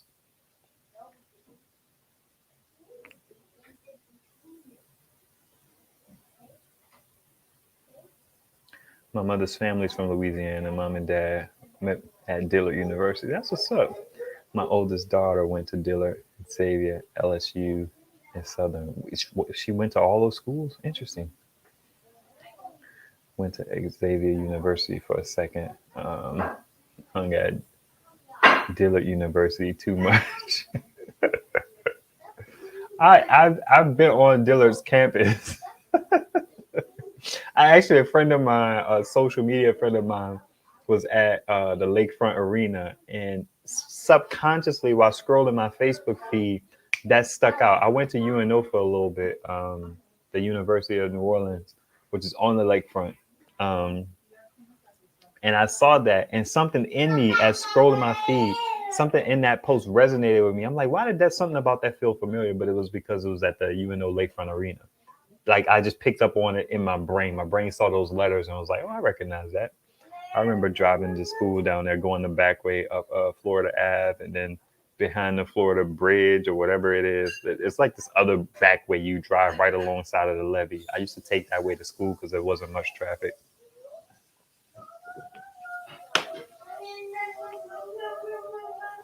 EcoFlow is my new go-to river time. Hey, I dig that. After I left Xavier University, I went to UNO computer science. I thought I was going to go to school for computer science, and then I learned what computer science was actually about. Computer science was the one course in school that I aced all 4 quarters. I was immediately intrigued and excited. I liked my teacher. That's an interesting thing about being in New Orleans, right? That a lot of people I run into I shouldn't say that. Like all my teachers were Black growing up. So like I tell people when like Wakanda came out, Black Panther, people were like so proud and brimming with, glory and stuff like that. And I was like, it's kind of different for me because I grew up in a Black city. So like everything around me was Black. You know what I mean? So I'm not shocked that Black people achieve and accomplish and do great things. That's not something, I mean, we had more than our share of dysfunction and struggle and so on and so forth. But as they call it now, Black excellence is not something that is scarce for me. Now, one thing that may have been scarce was like Black male teachers, because, teachers are typically women because of what historically went on there. But are you washing your hands? No. I don't know how I got there, but anyway. Oh, that's why I got there. My computer science teacher, she was a Black woman. And I enjoyed that course. But then like college level computer science didn't interest me at all. I don't like what goes on inside the computer. I like what the computer allows you to do. I like using the computer and being smart and whatever about that. But the stuff inside, no. That's why I'd say I tell people I'm a techie and not a nerd, and there's a difference for sure. Not disparaging nerds though. I'm not one of those.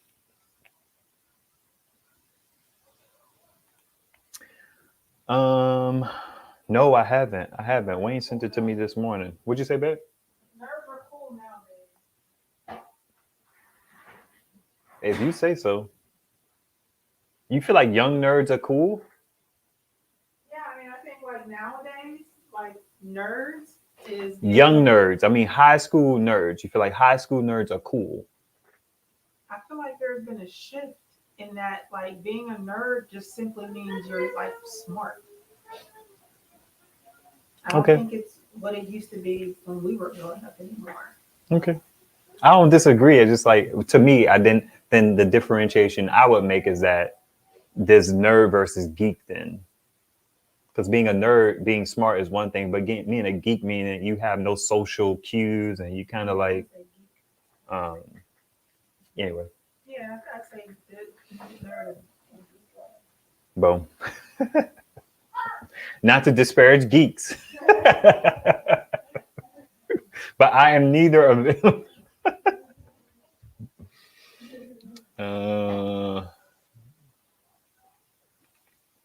That's why most of my family went to school down south. Get you ready. By the way, we are Northerners. I got you. I'm a computer nerd. There you go. Bachelor's of Science. Hey, man, listen. That's what's up. My EcoFlow Pro and EF1500 one's my kitchen. So you got like the OG EcoFlow Pro. You got like that Kickstarter dip. I had an opportunity to kind of get one of those, but yeah, it didn't work out. And I didn't need it. I'm glad it kind of didn't work out because I didn't need more capacity. But it's intriguing, man. It's intriguing. That dip can charge from solar panels. I think that's dope. And it's the pro version of it was LiFo. Oh, you went to Four Shade? I went to Lawless. I'm from Costa Canal, so I went right up there, you know what I mean, around the way. It's funny because one of my friends, she went to 35 and somebody made a post about how people who went to 35 just wanted to go to Warren Easton. And I was like, no, I never got the impression that people who wanted to go to 35 all were envious of people who went to Easton. I feel like people who went to 35 had like this kind of intelligence, prestige associated with them that wasn't Easton. What charge? I'm sorry for the banter. Yeah, I went to Lawless. I think I answered that. I have not watched it. I'm gonna watch it soon though. I'm looking forward to that. The only issue I have with the Big Blue is the time to charge stays on 1 minute. I took to 0 and it fixed the problem. Okay. I think Minuteman Prep had like a similar issue where he said his never would hit 100, but mine hits 100 all the time.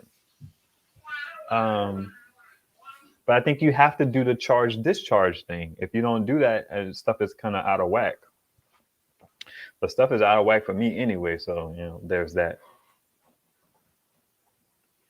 We wrote some of the early ATM programs. I was nerd personified. That's cool, man. That's cool. Geek just means you're really into something. Comic geeks, for example. I guess. I mean, I guess. But that's a good point because what it does is you're so into that you don't get rounded out in other places because you're so focused on that particular thing. So I could see that too. Well, I guess we're saying the same thing, just you're more scholarly about it. Did anyone find out why they won't ship solar to Guam, Puerto Rico, and Hawaii? That's a good question. Does anybody have any insight about that? I'm sure, you could kind of look that up. Nobody ever called me a nerd. I was 300 pounds and 6'5" tall. I dig that. I dig that. Yeah, people like that typically don't get called names, but it depends. My school doesn't exist anymore. RHS?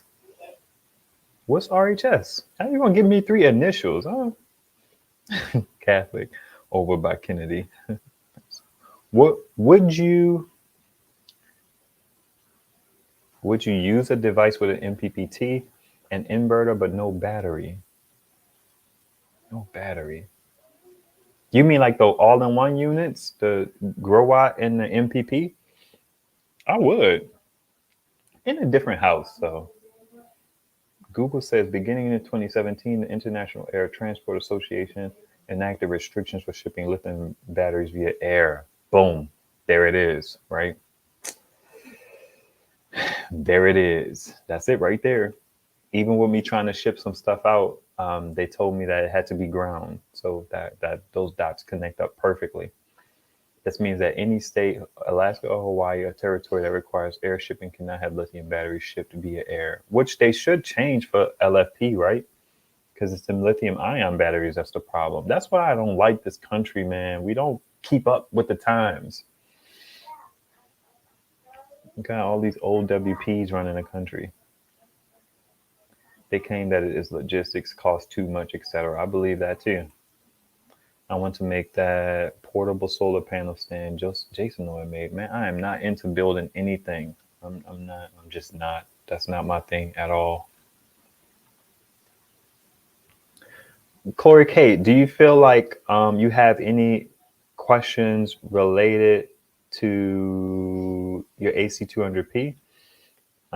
I think that device is going to be fine. I think it'll last for a long time. I don't think Blue Yeti's going anywhere. I don't think you have anything to be concerned about. One question that I did have that I'm sure they would honor the warranty, but does AliExpress, because it's an official Max Oak store, that's my understanding. I have the tab open around here somewhere. So they should give a warranty for those devices. It's not like you're just buying it used from eBay or something. Oh, well, let me test something. I want to test something.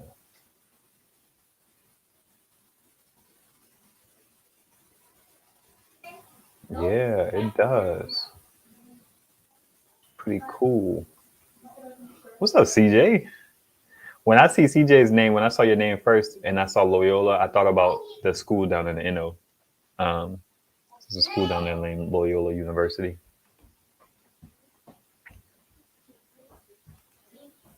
Yeah, laws are slow.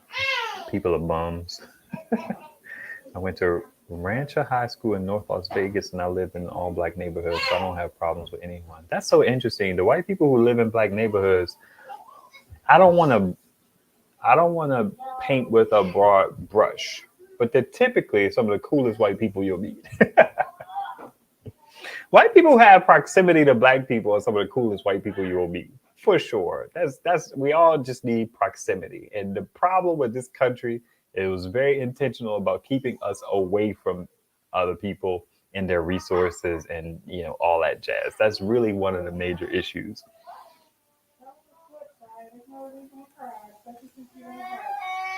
Oh wow, it's your sister university. That's pretty cool. Didn't know that. Now get up. Yeah, I feel you there on the touchscreen. Hearing you tell those Inno stories makes me think about when I first heard the word Cajun. Cajun? Cayenne? What's that? And it used to scare us with stories about the Rougarou. I don't know that the Rougarou is a thing in the Inno. That's why I say that New Orleans is a different thing than Louisiana in the South. I feel like there's not really all that big of a Cajun influence. And I mean like the vernacular and stuff like that. You got some of that there. At least when I was growing up there, you had some of that there. But it wasn't a heavy influence as it is in other places. Like I think Louisiana Hiker was talking about how he lived somewhere near Alexandria or something like that. So I had never heard of Rougarou growing up, but I watched something. I think I watched like Cajun Justice, And they would talk about the Rougarou all the time. So it's like a funny thing between me and my wife, a little word we share where I mentioned that. It's just like we both kind of chuckle.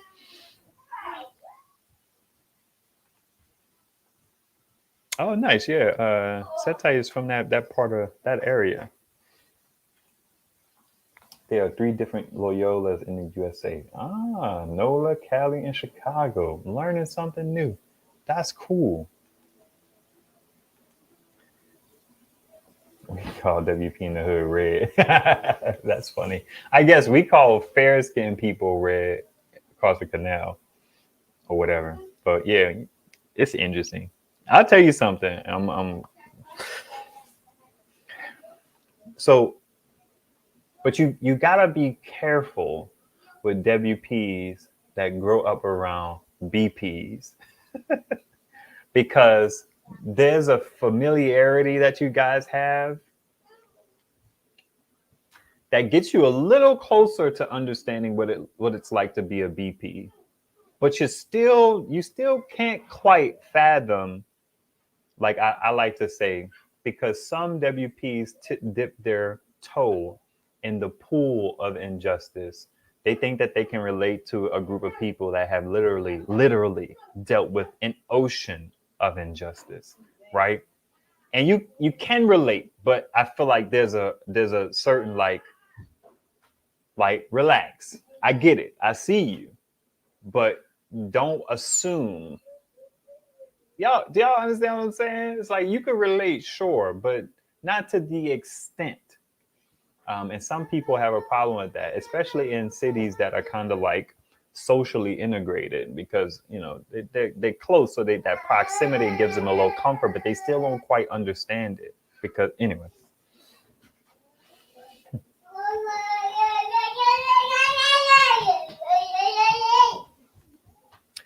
I thought Inno was about zombies. I didn't know they had Rougarou. Interesting. I don't think we do. I've never heard that word growing up ever. Right. It's like Rougarou. It's like our old little chuckle. Hello there. Who came up with the name of Rougarou? Like, what were they trying to say when they said Rougarou? Yes, New Orleans is very different from the South or any other part of Louisiana. That's what I'd be saying. Mm-hmm. That's what I'd be saying.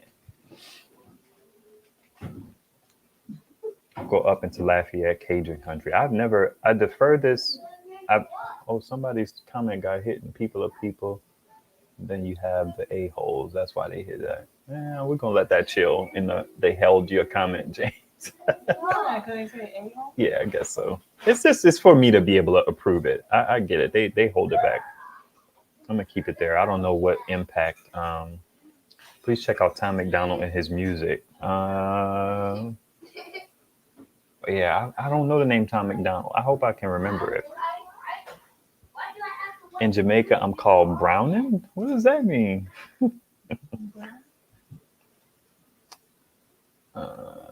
Thank you, Miss Pollard. That is a nice picture of you, Miss Pollard. Mm-hmm. Holly Grove WPs were few and far between. But they were buku in the 7th. We had like our handful across the canal. Not many though. Not many. It was like that one family. Not to change the subject, but what is the consistency on the EB70 and the 2 R300s? I think it's personal. If you go on what was it, the EB70? No, it was the EB55. That's what I was comparing. The EB55 versus 2 R300s. I don't know. Let's take a poll. What would you do? Would you do? Some people answered. Would you do the EB55 for $399 right now, or would you do 2 R300s at their lowest price, which was $199? Jeopardy music. R said hello, baby. Louisiana is an interesting state. All of it. Yeah, I dig that. Opelousas in Morgan City, and our family. I don't know how to say that. Will always be the king of the Zydeco. I dig that. The Denzel is what led 73 calls. Okay, I gotcha. That was late, mad late. All right, the AC 200p, he calls that Denzel. I dig it. I grew up around WP, so BP will call me white. But I say that no matter how white they think I am, a BP is always a BP to white P. Similarly, a WP can never really understand, but they can come close. Okay, that's interesting. This conversation came up around, how do you say her name? Is it Kamala? Kamala Harris. People were like questioning her, whatever. And the clarity that I brought to the conversation in my own little slice of social media is when people start to question your blackness, what they're really doing is they're starting to wonder about your proximity to struggle, right? And like how well you understand that struggle. My wife is offering no, but I feel like the struggle part is important. My wife is offering the clarity of your proximity to our reality. You know what I mean? So it's like, I think the further you get away from Black struggle, right? Whether you're doing well in life or not, you know what I mean? Because it's like, there are certain communities and neighborhoods, and we're talking about systematic stuff, and we're talking about comparatively numbers and things like that. I'm not saying that there's WP communities are void of hardship, but there's more hardship for us because people intentionally set out to put us in a certain place to endure hardship and lack of a taxable base. And we kind of have that whole system of funding schools, and some schools do better than others because they have more resources. But that's what people are questioning about you, and it almost doesn't have really anything to do with your success level. But have you separated yourself from Black hardship, Black struggle in its natural state? You know what I mean? So I get that. I think that that's valid, because when you start to get into positions of power and you're not necessarily still familiar with that, then people can, and be reasonable, question whether or not you're vested in the progression of Black people. And if you're, what do you have, Mama? If you're not close to that, if you don't have proximity to that, or you could have disdain for it, you could just be blatantly like anti for whatever reason, you know what I mean? Like, then what that people say, even though you're all your skin folk ain't your kinfolk. I don't know how the saying goes. All skin folk ain't kinfolk. And it's basically like all people who look like you ain't necessarily family. They don't necessarily want the same things that you want. Generally, we may go about it different ways and so on and so forth. But that's kind of like what I think people are getting at in their inability to properly articulate it when they look at certain Black people and they be like, yo, you ain't Black. Especially with people, I feel like my age and older, because I was born in the early 80s. So I'm on the cusp of a certain type of lifestyle. And I always say that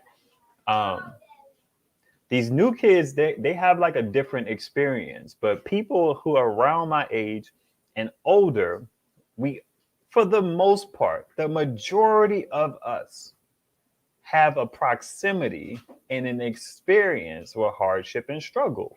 And if it wasn't your family, if it wasn't your direct immediate family, then your family had to deal with it. Like if you didn't live in the PJs, then you had family in the PJs. If you didn't live in a rough neighborhood, 9 times out of 10, you had family that lived in a rough neighborhood. And that's all across the United States of America, all across it. So there's an experience, there's a commonality that we share, that we have as Black folks in this country. And when you get far away from that, people start to wonder whether or not you still have those things in mind, and whether or not you still remember that, and whether or not that's still a part of you and how you intend to live your life and help others, especially in public office. Right. What's up, Byron? Been a minute. What you been up to, man? Let's see what y'all snapping and trapping about. This is where we left off. Okay, EV55. It's probably the best picture I have. I dig that. I ain't mad at that at all. Good choice. Good choice. Really? You stayed right across the canal before Hurricane Katrina hit. Dang. That's so did you like you mean literally right before Hurricane Katrina hit? Because that's where I lived before Hurricane Katrina hit. Dell likes to say I was homeless. We're not gonna get into that again. We talked about that before. My choice would depend on my needs, and I think that's what ultimately matters, Corey K. One device for me, EB70. Okay, fair enough. Neither one. I need more power and inverter power. I think that. EB55 for the inverter. I gotcha. Same here. Set type. We're dealing with it now. Trust me. What does that mean? It depends on what you want to run. If you need 500 watts or whatever, then you need a larger power station. Boom. I have the Energizer P320, Energizer Pro, EcoFlow Pro, and the Mylan. Nice. I dig that. How's the Mylan treating you? Do you just use it from the wall or do you plug solar into it? When I was at college, DPs always call me Oreo. And another thing is, are they biracial? No, Oreo is like, you know what that means, right? Are you asking like, are they biracial? My understanding of an Oreo is biracial. No. It means you're black on the outside and white on the inside. I know, right?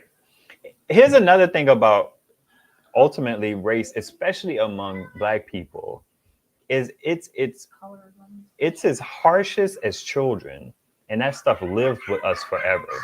So the experiences that we have as children ultimately can color, and we recover in some instances, but they color how we see the world. Don't start that, guys. Y'all can run, but be quiet. Like people will call Oreo, and it's interesting, right? How that whole thing. It's like we have these internal conflicts because of how society, because of what society did to us. White society would be the white people in power did that stuff to us. So we have these complexities because of it, right? Because if you look at the situation where you're starved for resources, you don't have a particular exposure to a set of interests or whatever, then it's kind of like why black people say we can't swim, right? Because there's a lineage, there's a history of not having access to pools. So when black people get into golf and tennis and swimming and hockey and all of these things that we didn't have access to for a long time, those can be seen as white interests because only white people did them. And that's why I say from like my age going forward, it's a little bit different because there are things that we fought to kind of integrate, especially with kids that are growing up now. They have the world is kind of their oyster. So their outlook is different. But, to be called an Oreo, it's like socially, it's like, yeah, you align more with, or you sound more like, or you act more like people who we ain't around. So where you get that from? So you're different. You know what I mean? So kids can be cruel, and that's tough.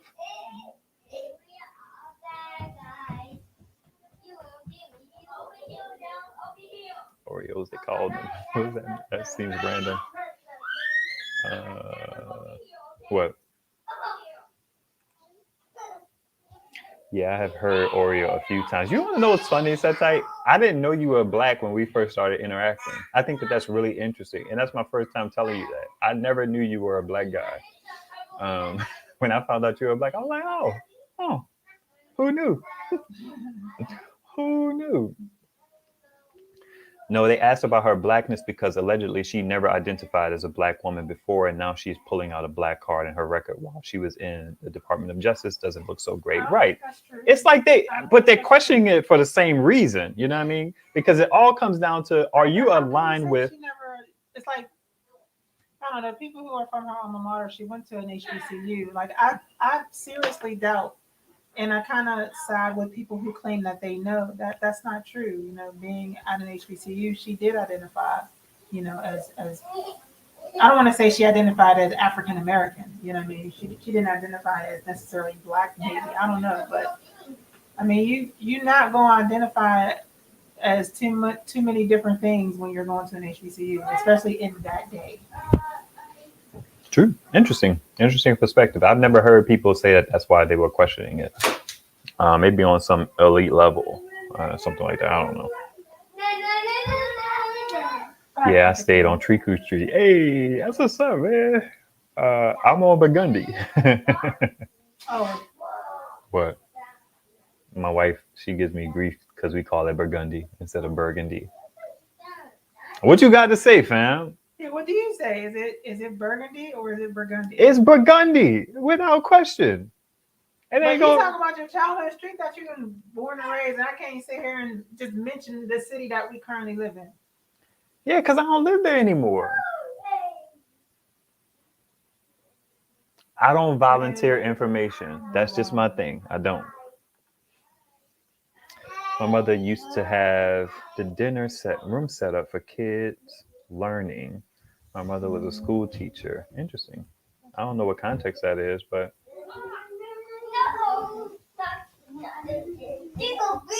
problem is the same way. My father left the projects. Those same family members chose to remain. So yeah, you grow up with a disconnect, and after a while, you don't associate with those members. I think that it's understandable. You know what I mean? I feel like it depends on how it's done. Because Oh, like on the outside, educated on the inside. That's interesting. That's interesting. That's an interesting way to say that. yeah, I mean, because I have to chew on that one. I want to say that speaks to maybe stereotype. You know what I mean? Because black on the inside, black on the outside, educated on the inside. That's black. Yeah. You know what I mean? Like I always say this. Being educated, being intelligent isn't white. It's not whiteness. You know what I mean? I always say, like, some people say talking white is not a thing, and I disagree. I feel like there are some black people that talk white.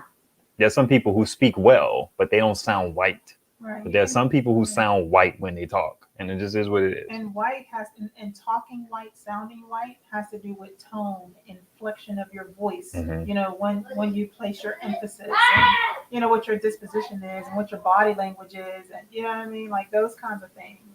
Like you can absolutely talk white. I mean, like yeah.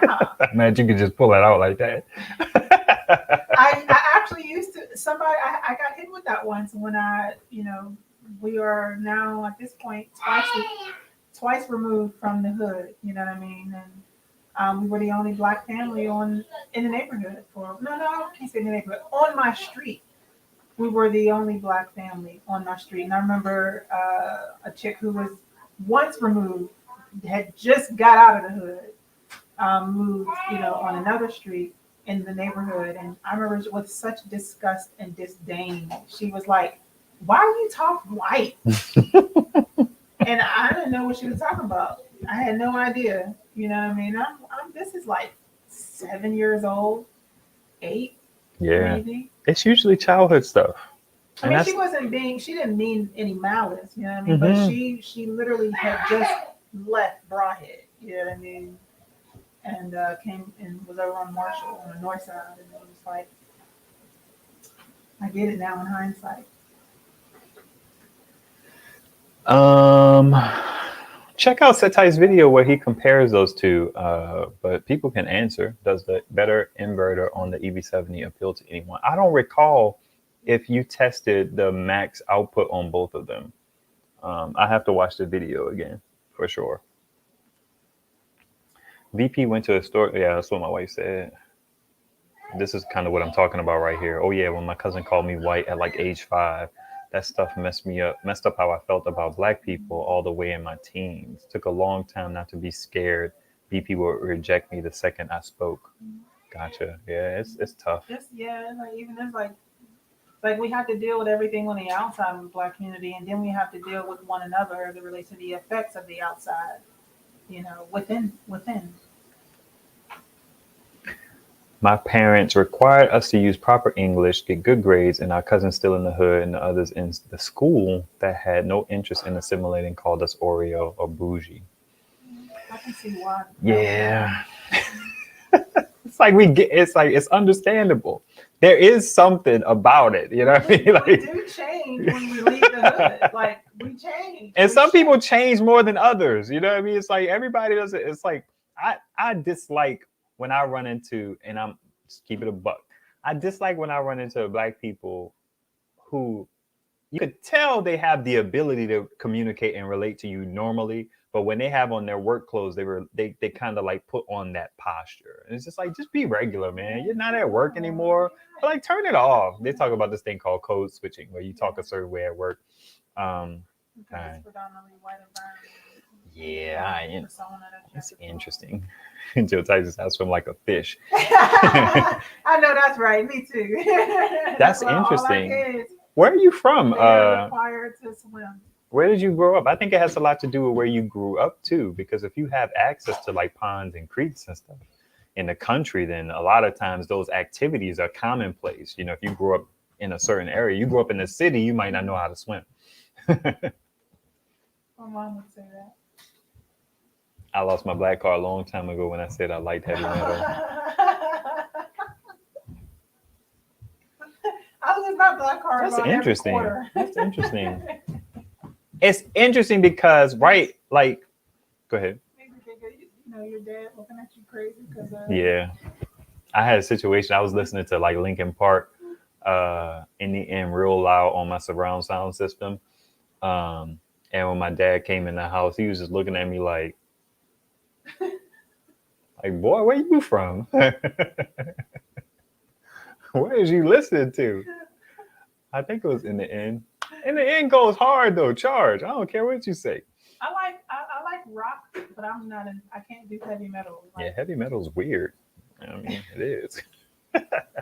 But a lot of people who are like 10 years older than me or whatever, the music that you were exposed to was different. You know what I mean? It's like, I remember a time where like black people just weren't on TV in a major way. Like you would watch VH1 like this. Michael Jackson was the first person, I believe, to kind of like be on a popular music station, just in terms of like, that wasn't like Soul Train or something like that, but like VH1, MTV, those things, they didn't really show us. So a lot of people are used to music that's because that's what was on TV. You have a certain type of taste and whatever. Let's see. People are people. Yeah, that's what they say, but they don't treat us like it though. She ain't black. She ain't got no sister card. You talking about the VP? Belfast Street, B&E. Hey, I dig that. I don't like Kamala, but I'm sure she has dealt with racism randomly just as much as the rest of us. Our identification doesn't matter as the world still sees us and treats us as brown. That's a fact. I was born in 72 and have dated all races. I see the person for the person. Hey, salute to you, sir. And I don't say that sarcastically. In your background. I was too slow. I can't make the connection.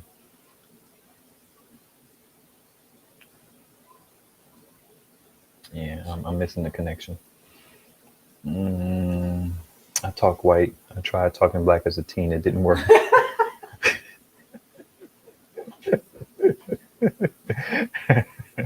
That's hilarious.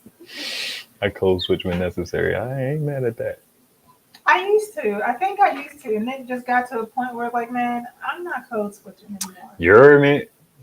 I don't talk like people from the Indo. People tell me that all the time. Like, I don't. Yeah.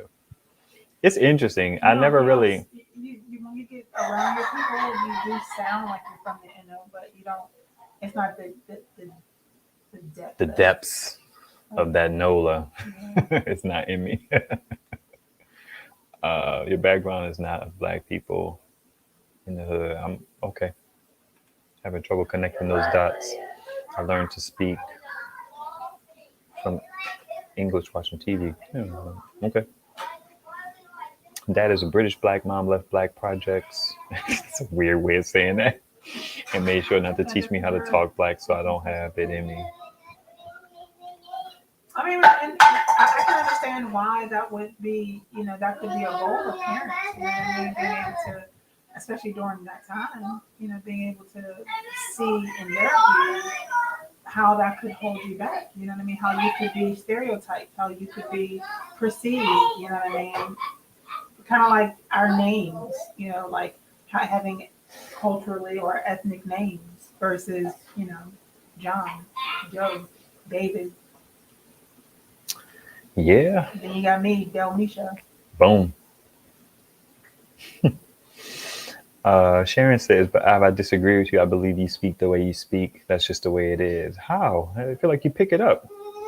It's like I don't know that I don't. But I hear you. You disagree. And that's fine.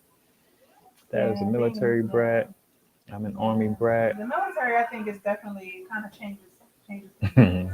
For all those military, you had to be all you could be. True. I remember those commercials.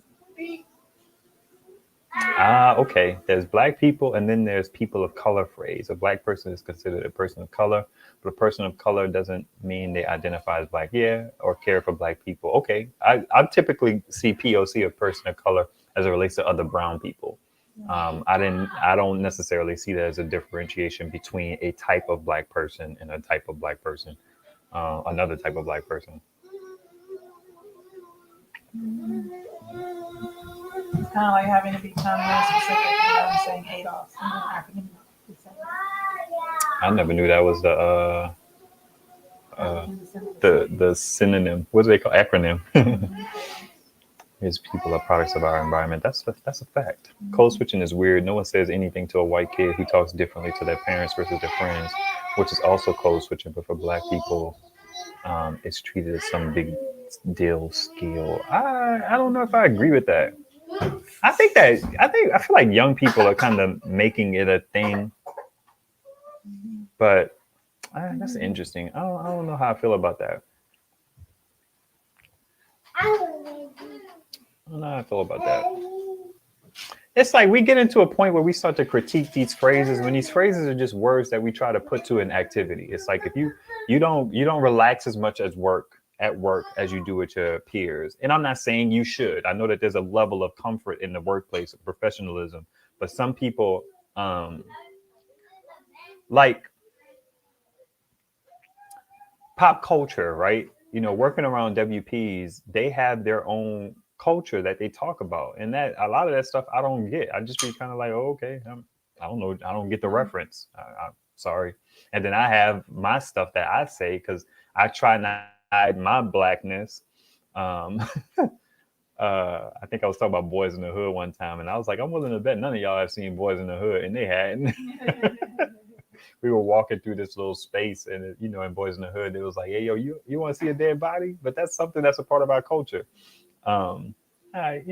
It's just a word. It's a phrase to describe what we do to assimilate into a culture that's not dominated or by us. So I don't know.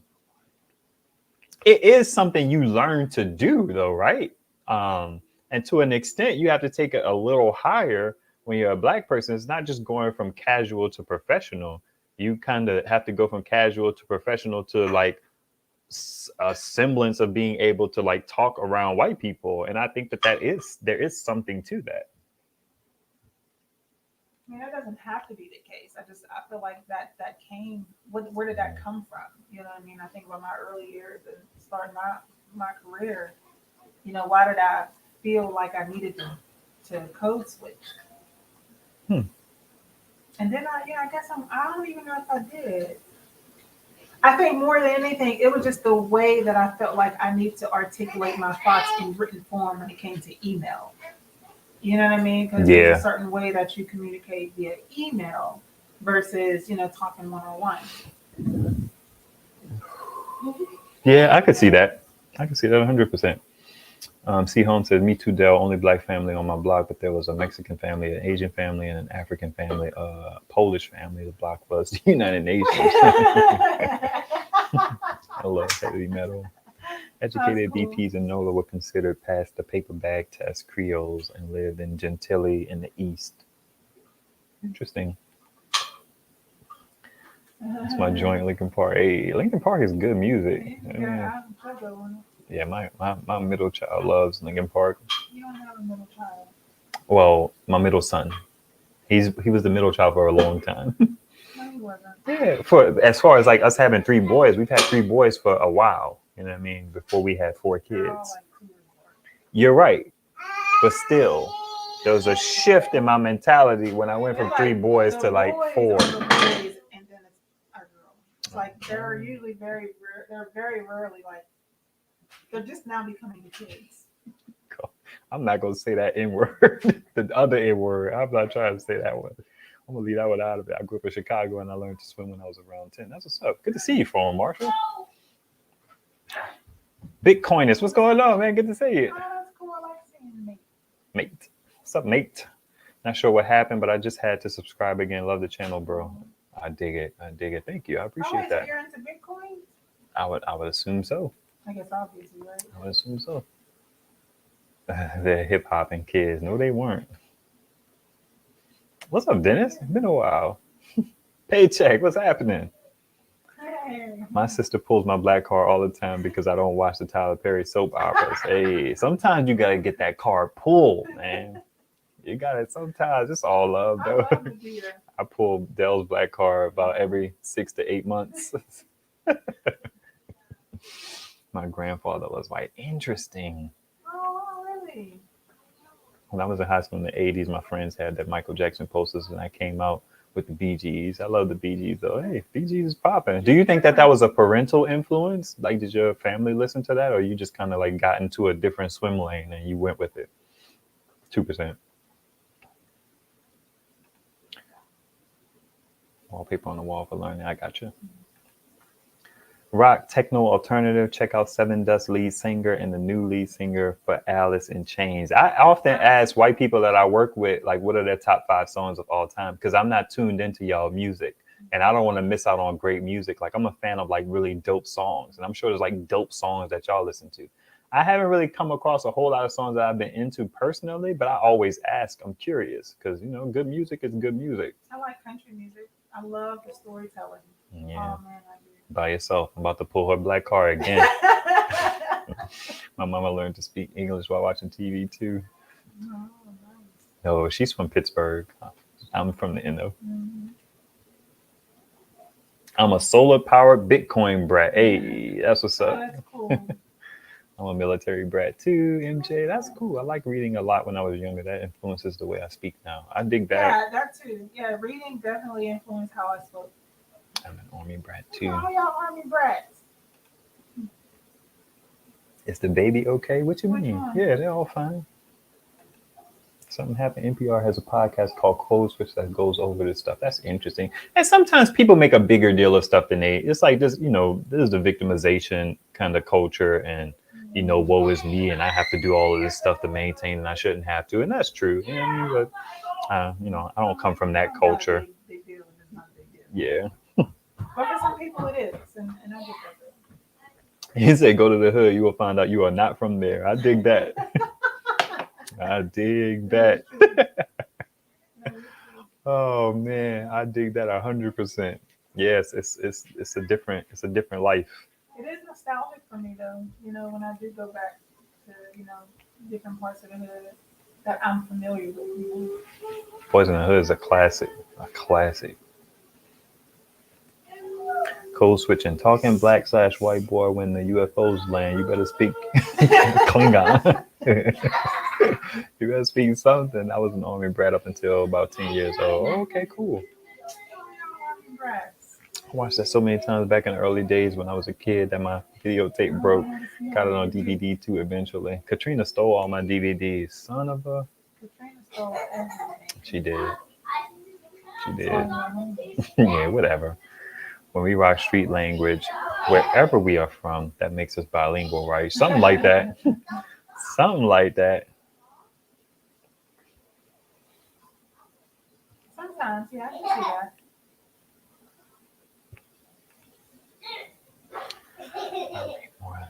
Influence my speech also. I would also imitate the cadence of different people I met. Hmm. Yeah, me Yeah. too. Especially if it was like interesting. I love listening to people with different accents and whatnot.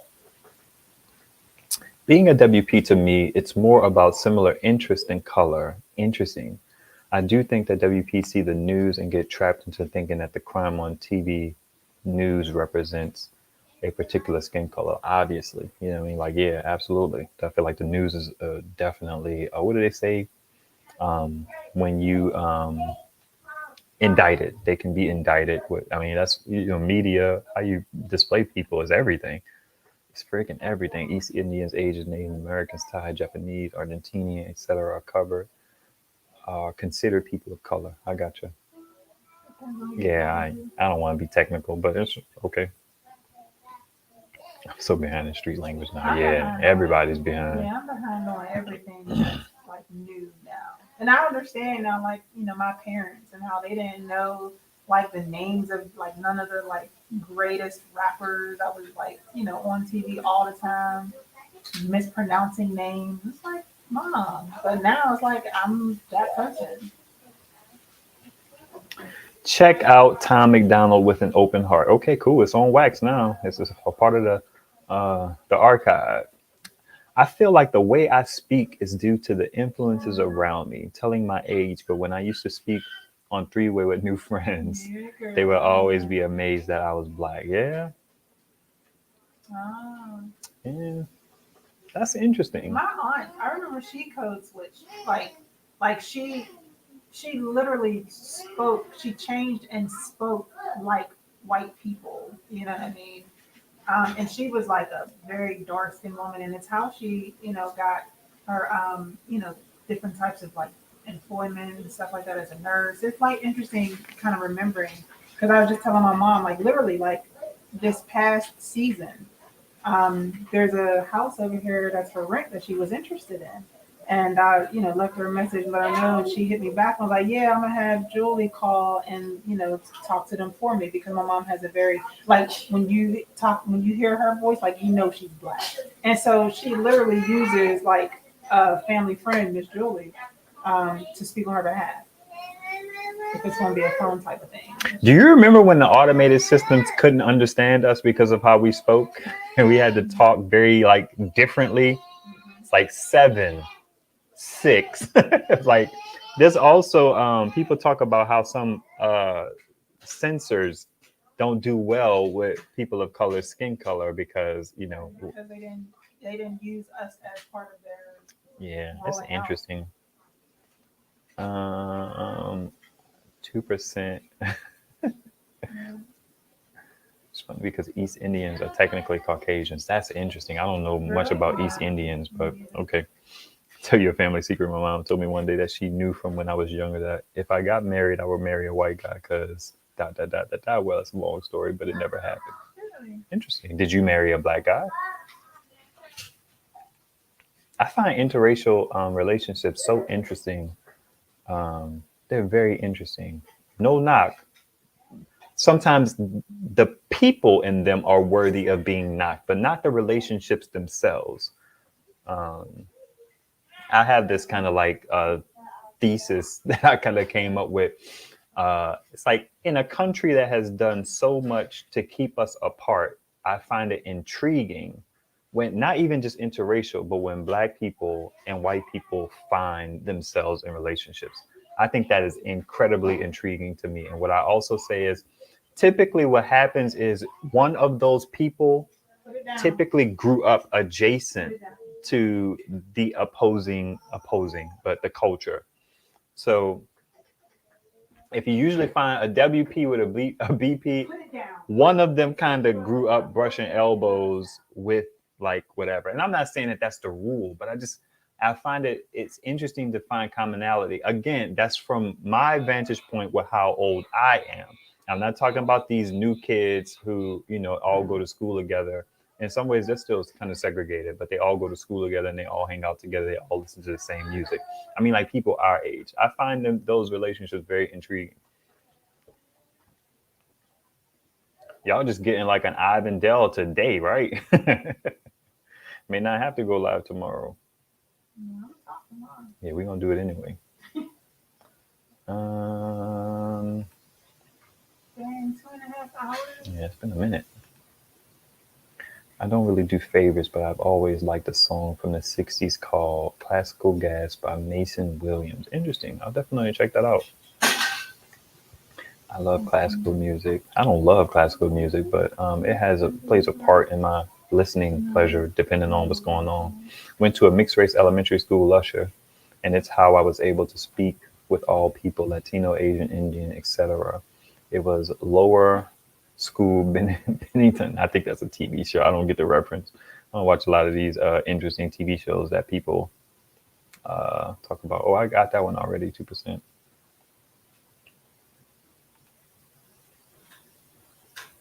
I used to do that on 382, ask people to guess your race. That was what I told my husband about myself. If I ever had to go to the hood, the moment I open my mouth to speak, they will know that I'm not one of them. I dig that. I hear you. You should change the title of this. It don't matter if you're black or white.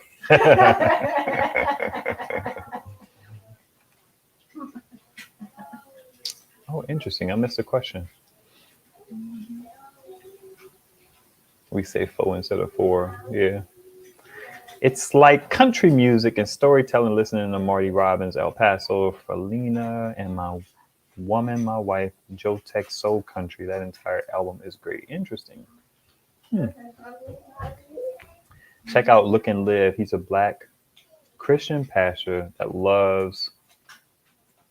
Check out Look and Live or Look and Live. That's the name of it. Is that the name of the channel or something? Give me some context there. I've been married to a white woman for 17 years. Yeah, that's interesting. That's what's up. Y'all been married for 17 years. Congrats. No, but my son is black/Latino. Yeah, my interracial relationship is fine, but I've heard some stories. I had a student when I was a TA whose white mom used some bad racial slurs on the regular in their house, so it sounded strange. Interesting. I used to ask my mom, did she think I was prejudiced? She said, no, you like who you like. Interesting. Where did that come from? I love dating sisters. When my parents met, he couldn't speak her language and she couldn't speak English. They had an interpreter go with them on the dates. He learned her language first. And when they got married, she learned English. Interesting. Learning so much about you guys. This is cool. I know.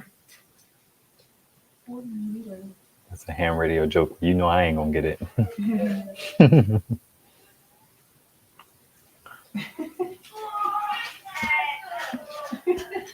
Where's my Steely Dan fam? Yeah, that outages me. I don't know nothing about that. His YouTube channel, okay. Darius Rucker. What are their nationalities at MJ? I love classical music also, but I also play the violin. I also like country music, soul, jazz. Yeah, I just love music in general. Music is good music, you know. Like dancing as well. Like I like different types of dancing. I've been on Instagram a lot lately, and I just go straight to reels, and I love seeing. You know, I just see the Bali and just a number of different cultures. And it all looks good when it's done well. You know what I mean? It all looks good. Let me say this. Listen, if we didn't come to this country under the circumstances by which we came, endure the things that we did at the hands of people who did not look like us, things would be a lot better. But we have this complex history and it's lingering even still. We're making progress, but man, it's lingering even still. Hey, what you want? Do you even know? I'm hungry. Let's see what the closing thoughts are. The problem with kids that don't look black, they are treated with more respect. Hey, Hmm. excuse you. I'm gonna just keep it a buck. This is gonna be a generalization, but y'all love some Thomas Sowell, some Candace Owens, and some Bodie Bacham, and a couple other people. Now I respect And Thomas. black people in general don't care for none of them. I respect Thomas because I feel like Thomas is an intellectual. He's very analytical and data driven, and I think that he he brings a statistical aspect to these conversations that is needed. But I'm gonna keep it a buck. I feel like the framework by which he views the world, much like Candace Owens, much like Bodie Bacham, um, it's weird, right? It's weird. I don't think that it's proper logic. I think that, excuse me, if we dug deep enough, we will probably find some trauma in all three of those people. Candace Owens has already talked about her trauma. Um, Even some of you in here who may have interesting perspectives and things like that as it relates to black people, as it relates to the hood, as it relates to the urban, existence, the problems that impact us. There's probably some trauma in your childhood that has caused you to kind of build up this building on a faulty foundation.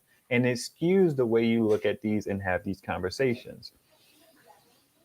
So there was about I was talking with Will Prowse on Instagram, um, and he mentioned Thomas Sowell.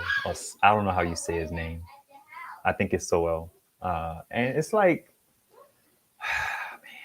I always say, I think that the solutions for Black people are somewhere in between Cornel West and Thomas Sowell. I think there's somewhere in between. And I don't know if it's as far, I wouldn't go as far leaning as Thomas, but I think that he has some input and stuff that is valuable. But it's like when you start getting that faulty logic in the conversation, it just gets weird. You see what y'all snapping and trapping about. And then we're going to wrap this thing on up and we're going to go get some food from somewhere. I'm not going to Chipotle, that's for sure. At least not the downtown one. I hate going to that one. One day, okay. He doesn't like Thomas Sowell. I don't not like him. I just, man.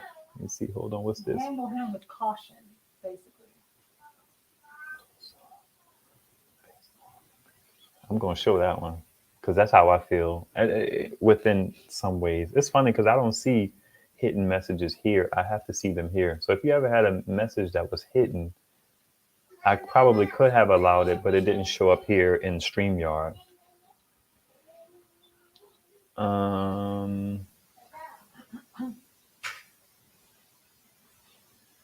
Be careful with Thomas, man, because the dude is really smart. It's the same thing with Jordan Peterson. Jordan Peterson is a very smart guy, but they missed the mark on these conversations about race a lot. Candace Owens is very intelligent, but what I say about her is she's wrong-minded. You know what I mean? She's built this intelligent logic, this intellectual capacity, but she built it on a bad foundation, and it shows so much in watching her talk with people. One, she's rude. So that's one whole thing. She's rude, cut you off, talk louder than you person. But Candace Owens is a complete disgrace, a total sellout. Her popularity with white people is based on her criticism and demeaning of Black people. It's like, man, WPs, I'm painting with a broad brush again. They kind of love when they have a Black face saying things that they feel. And here's the interesting thing about all of this. You ain't never read no study. You ain't never took no courses. You ain't never read no books, no articles about Black folks. You know what I mean? Like, in these things that have to do with race and the complexities that whatever. You just went through life gathering intel from your surroundings. 9 times out of 10, you probably ain't live around no Black people. But you have all these opinions about Black existence, Black crime, Black life, Black love, Black parenting, Black culture, what's racist, what's not racist, what's bigotry, what's not bigotry, what's prejudice, what's like based on what? They talk about how a lot of people don't even read after they leave school. They don't read anything. So how can you quantify and validate your opinion when you've done no work? You know what I mean? Or it's biased. You know what I mean? Like you're constantly reading the things that feed what you already think. Bringing up the Candace Owens, bringing up the Bodie Bachums, bringing up the Thomas Sowells, because those things align with what you already have pulled in from the world, what you've pulled in from media, what you pulled in from your parents. You know what I mean? It's like I feel like my Caucasian brothers and sisters, you have to pull it back a little bit with your opinions and your thoughts and stuff like that. That's not to say that you can't infer. That's not to say that you can't deduce. But we have to be mindful of the information that we've been fed. You know what I mean? And that's on the other side. But we have to live around y'all. We have to exist with y'all. Y'all don't have to code switch to come into the hood. You know what I mean? Like, you don't even have to go into the hood if you don't want to. You may find yourself, I've talked about this before. Sure, you may find yourself in a compromising position around people that don't look like you. I feel like, but man, as soon as we leave our area, we got to exist. The authority figures that are typically in our communities don't look like us a lot of times. You know what I mean? There's, of course, exceptions to the rule. But yeah, just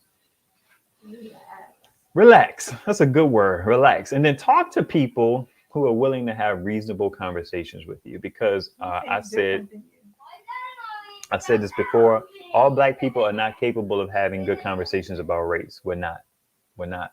All of us are not prepared. All of us are not equipped. And people are a product of having bad conversations with people and also of their own ignorance. But, you know what I mean? Like, you know, let's see what y'all snapping and trapping about. You ever have like a conversation with like a debate with somebody and you could tell that they're not debating you. They're not debating the specific things that you're saying. They're having a debate with like 5, 6, 7 other people that they've spoken to in the past. Mm-hmm. And they're like projecting those things onto you. And it's like, you know what? Get off my post. Yeah.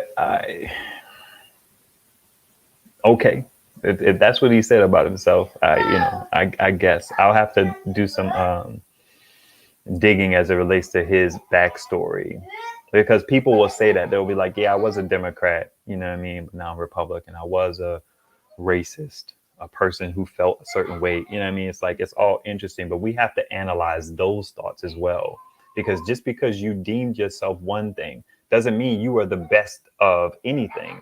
You know what I mean? It doesn't mean you understood what it meant to be a Democrat. You were probably a Democrat because your parents were a Democrat. It doesn't mean you understood the democratic principles that that party aligned with. They're all weird, but some more weird than others. But it's like, you don't automatically get points just because you convert to the other side. You know what I mean? So I take that with a grain of salt, as they say. That you could hear anything from Ravi Shankar and Bobby Boobland up in here. Interesting. I have to check that out. That sounds interesting. I've never seen Thomas Sowell I've never seen or heard Thomas Sowell attack the Black community. I don't think that I have either. Concerned citizen, exactly. Yeah, concerned citizen hit the nail on the head in a lot of ways. I would use some different words. I study human behavior every day. You have to have an open mind. Candace Owens says unpopular truth. So I feel like you're showing your alignment, B3, and you've shown it before. And I offered to have a conversation with you, but you didn't take me up on that offer. And I don't know that conversation would yield anything, but I would still love to have it. Candace Owens is very smart, and she does hit on some stuff that is true, but she also like mixes it in with some foolishness. And I'm just like, one, she has to be willing to have a real conversation. And two, she has to be willing to talk with somebody who is reasonable and can air out and vet out some of this stuff. But she is interested in neither. She's interested in arguing and debating and making people look silly on TV. And she's interested in monetizing that behavior. So I have some semblance of respect for Candace Owens because she makes some good points, but I don't subscribe to her faulty logic. Because again, it's intelligence, it's thoughtfulness, it's truth based on a faulty foundation. Yeah, but some of us fall shorter. My kids came out super white. It doesn't matter of them being treated with more respect because first I have to regard as their mother. The way they are treated changes once I enter the picture. Interesting. I'm not sure I completely follow that, but I get the essence of what she believed the whole script of WSC, which was, interesting. He questions some components of Black culture that people take for granted. I think some take that as an attack because it can undermine some of the victim mentality. Interesting. So here's this idea. There are absolutely people who put on victimhood for sure, and they wear it around. But people are victims. Point blank, period. So when we start to have these conversations about victimhood and wanting to be a victim and all of that jazz, I always find that that's very interesting that people kind of go that route. And it's like what people do is they take the worst instance, they take the worst example of the behavior, and they make that the representative for the whole thing. Like I can have a conversation about police brutality, police harassment, racism, whatever, having very rarely, if ever, been harassed by the police, give or take once or twice, having very rarely experienced any like super blatant racism, give or take an example or two. But I read this stuff. I consume this stuff. This stuff is a part of who I am and I desire to be as a person. I desire to understand things. Race is a big part of who I am. And I even, in some ways, I've had some unpopular opinions that I don't agree with now. You know what I mean? It caused me to look at people a certain way who didn't just like achieve and weren't a certain thing. And what I like to say is I suffered from two-parent privilege. Like it's the same thing, you know what I mean? It's a little different, but it's a thing that I did nothing to deserve. My parents were married for 20 years of my life. So when I looked at somebody and I was younger, I kind of had these negative opinions of people. And it's just like, well, you got to relax, fam. Like you, as I grew older and I matured, I kind of understood what was going on there. It's like everybody didn't have that particular structure. Everybody didn't have the caliber of parents that I had. And to keep it a buck, like I give my parents a hard time, specifically my dad, you know what I mean? Because even though he was present, he was still absent. And I don't want to necessarily get into like personal situations and stuff like that, but it's like it wasn't no like cakewalk, you know what I mean? He I feel like, let's just say there's stuff that I had to learn on my own as a man. There's stuff that I don't do well with today because I didn't get taught them by my father. So let's, whatever. But I had these opinions about people who look like me, but I didn't understand their circumstances. I didn't understand what contributed to them being the way that they were, right? I had these thoughts and these, I feel like some people, some Black people go through a stage of, because they desire to want us to do better, we harshly critique people who look like us. And we don't understand the full complexities of why people who look like us do the things that we do. It still was from a place of love and desiring that they did better, that we would do better, that we would be better, and so on and so forth. But a lot of times we don't understand why it's harder for that person to do better and be better. Me being a person who comes from a two-parent household and all that jazz, it's a little bit different. I got some advantages, so I'm gonna stop right there. Yeah, I did. I didn't think it blatantly, but I acted in a way that presented myself as like I'm better. You know what I mean? Because I just, I had these set of tools that everybody didn't have. You know what I mean? I had a balanced household, and it wasn't like a single thing. You know what I mean? You didn't have one energy in my household. I had both energies. Okay. A few more comments, and then we're going to get out of here. I lived in an all-black hood, and it was not what people would call a good hood. I've got no problems with anyone for their color. I dig that.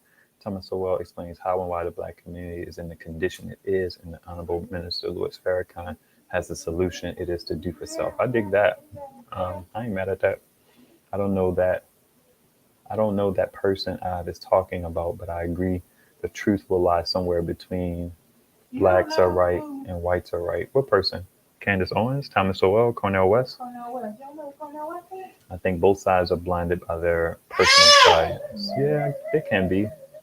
B3 Outdoors Little Farrakhan speaks unpopular truths. You may not agree with her, but that's brave too. With him, that's brave too. I guess that's, I assume that's what you mean. Right. It's her money bag, and she's going to protect it by not having that conversation. Yeah, she's not interested in that. I joke about Candace Owens saying that she's probably hanging around her friends and her wherever she lives and be like, girl, I'm out here getting this money. Y'all don't mess this up for me. And that's just sad, but that's kind of how I joke about it. I'm going to leave that one alone. All political influencers are grifters to a point. Candace is no exemption, so I'll give you that. But I think she says some interesting stuff nonetheless. Yeah, I dig that. I'll give you that. Louis Farrakhan. Okay, we got that one. I don't know why I'm getting duplicate. I think you fixed it. Okay, yeah, you fixed it. Sati, excellent point. I have an idea. Will Smith versus Candace Owens. Celebrity crush match. Hey. I like Will Smith still. I unfollowed him on Facebook. You do? Yeah, I just didn't want to. I feel like that stuff he did was corny, and I didn't want to see like him in videos having fun and getting back to normal and stuff like that. I'm just like, I'm done. I didn't want to be exposed to it. It's like we talk about with the police. I don't like when we see protests for a white cop shooting a black man the day it happens. They can't possibly know who was right until the facts come out. That's a very fair point. That's a fair point. I am a what are the facts kind of person as well. That's a fair point. I agree. Some people kind of look at that as indifference, like not having an opinion in the moment. But I think that is fair. It's like you got to get the facts. Our system doesn't necessarily get us to a place where we can get the facts all the time. But I feel like you wanted to say something. Did you? Are you good? I did, but I'm just. Oh, wait. Bring it up again. He was just saying like he doesn't appreciate the fact that we marching on site. Something happens, we marching. Yeah, I mean, I can understand. It's like I don't disagree, but there's also a part of me that feels like it's necessary because we all, in many, I don't even want to say in most, but in way too many instances, it is what it is. Yeah. You know what I mean? And there needs to be attention brought to it. And there needs to be like a fire and a fervor, from the community for that life that was lost that I want to say 8 times out of 10, 9 times out of 10 was excessive. Whether they're, charged for it and, whether or not they actually are penalized and, go through the process and are convicted and whatnot. In a lot of those instances, excessive force was used. You know what I mean? The type of, what's it called, discretion that officers have, the freedom to offer, they don't offer it to Black people. We have no reason to assume the best. That's really what it comes down to. Right. If there was a reason to like wait for the facts, I understand that that's a personal principle that you and I probably share. But we have no reason to assume the best. The track record it just doesn't lend itself to that. So I agree. We should definitely not necessarily be hitting the streets as soon as something happened because we don't know the details.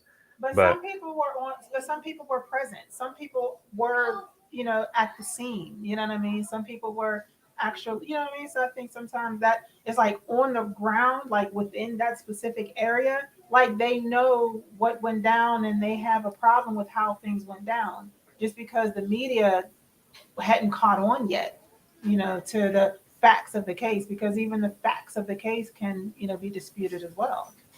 How you tend to, reframe or reframe, the situation and circumstances. That's problematic sometimes. Yep.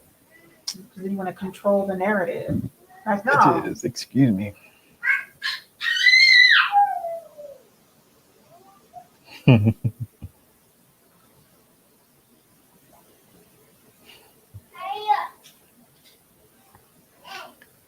Yeah, marriage versus the sex color. They could do like most of us just take the easy path. That's interesting. It's a revealing thought, Stuart. I think so. It's like we do what we have to do, but that doesn't mean we have to be okay with the stuff we had to do. You know what I mean? It's like, yeah, I get it. I do. Oh, Cornell West is the one you mentioned that I haven't heard of. Look at I've that. never heard of Look Cornell at that. I'm taking your black card. Give me your black card. It's just, yeah, it's interesting how that works. You know what I mean? It's interesting how that works. How it's divided in that regard. She got a black side, man. What does that mean? He's professor at Harvard. Yeah, Cornell West. That's my point. Streets. You're on the streets at the moment. It happens, but it's likely that sometimes you're on the street for someone who does. It's not likely. It's rare. That's the issue. But that doesn't change that sometimes an officer is forced to shoot. Depends on the situation. Yeah, I mean, there's a lot of times where the officer did not have to shoot. And I, in my opinion, like, did he need to do a kill shot? I understand that there's training that, required him to do a kill shot. When no, you could have shot him somewhere else. If indeed your life was in danger, you know what I mean? Which is the automatic. Yeah. Because, they know that that's quote unquote hard to prove. Yeah. It's like, yeah, you deal with years of this kind of stuff. Yeah. It's like, what? Why you expect me to keep being reasonable? Why do I have to? Why, like? Yeah, and it's like even after body cam footage, and even after the various cell phone, depictions of what actually happened, there still is a struggle to prove. You're about to get in trouble. Go and get a grip. Go.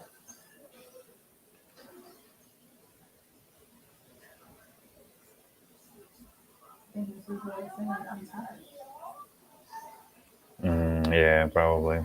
Very good conversation for Saturday afternoon, but now I got to go boil my crawfish and corn. Oh my gosh. Man, I'm so jealous. I'm jealous.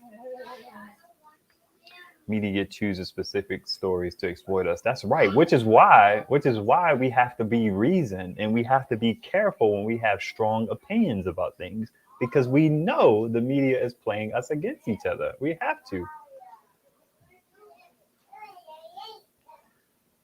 My point is we should assume nothing. I'm not assuming the best or the worst. That's a luxury, man. I get that, but I can't jive with that. That's a good way to live. I hope it serves you well. I've been a victim of police correctness, kindness, and police brutality and cruelty. I dig that. Yeah. Aaron. Don't know anything about Candace or Saul. Don't. Like I wouldn't start with either, and that's sad.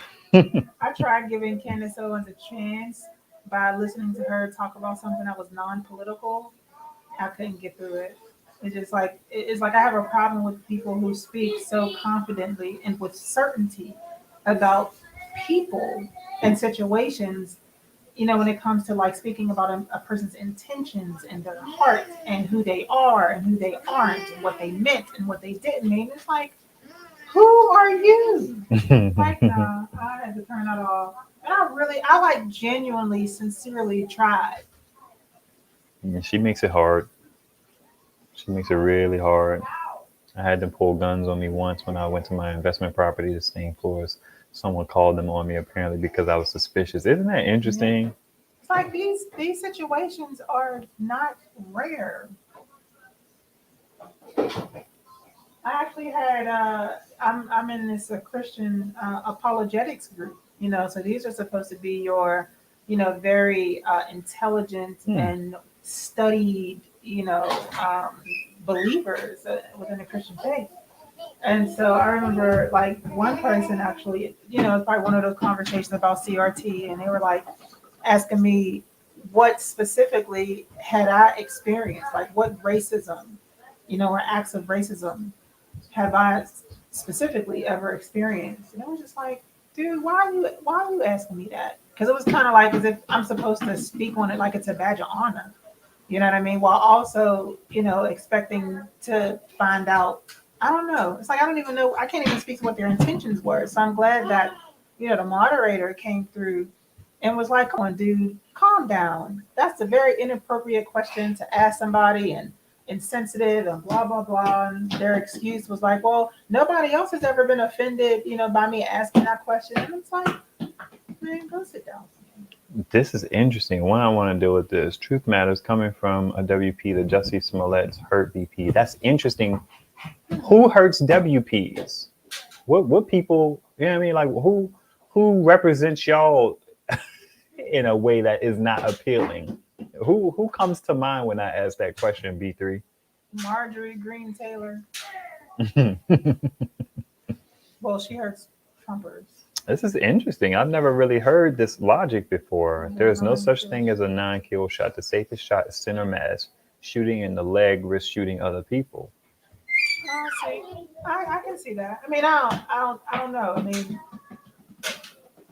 I see the center mass and whatnot, but from my understanding, like, yeah, there's a risk to shoot other people, but when you, in my opinion, you should be great if you're a police officer, right? I mean, I understand there are variables, but you should be pretty good at aiming. You know what I mean? And you should be able to aim for the thigh. You should be able to aim for the shoulder. You should be able to aim for, you know, the leg, the foot, the arm.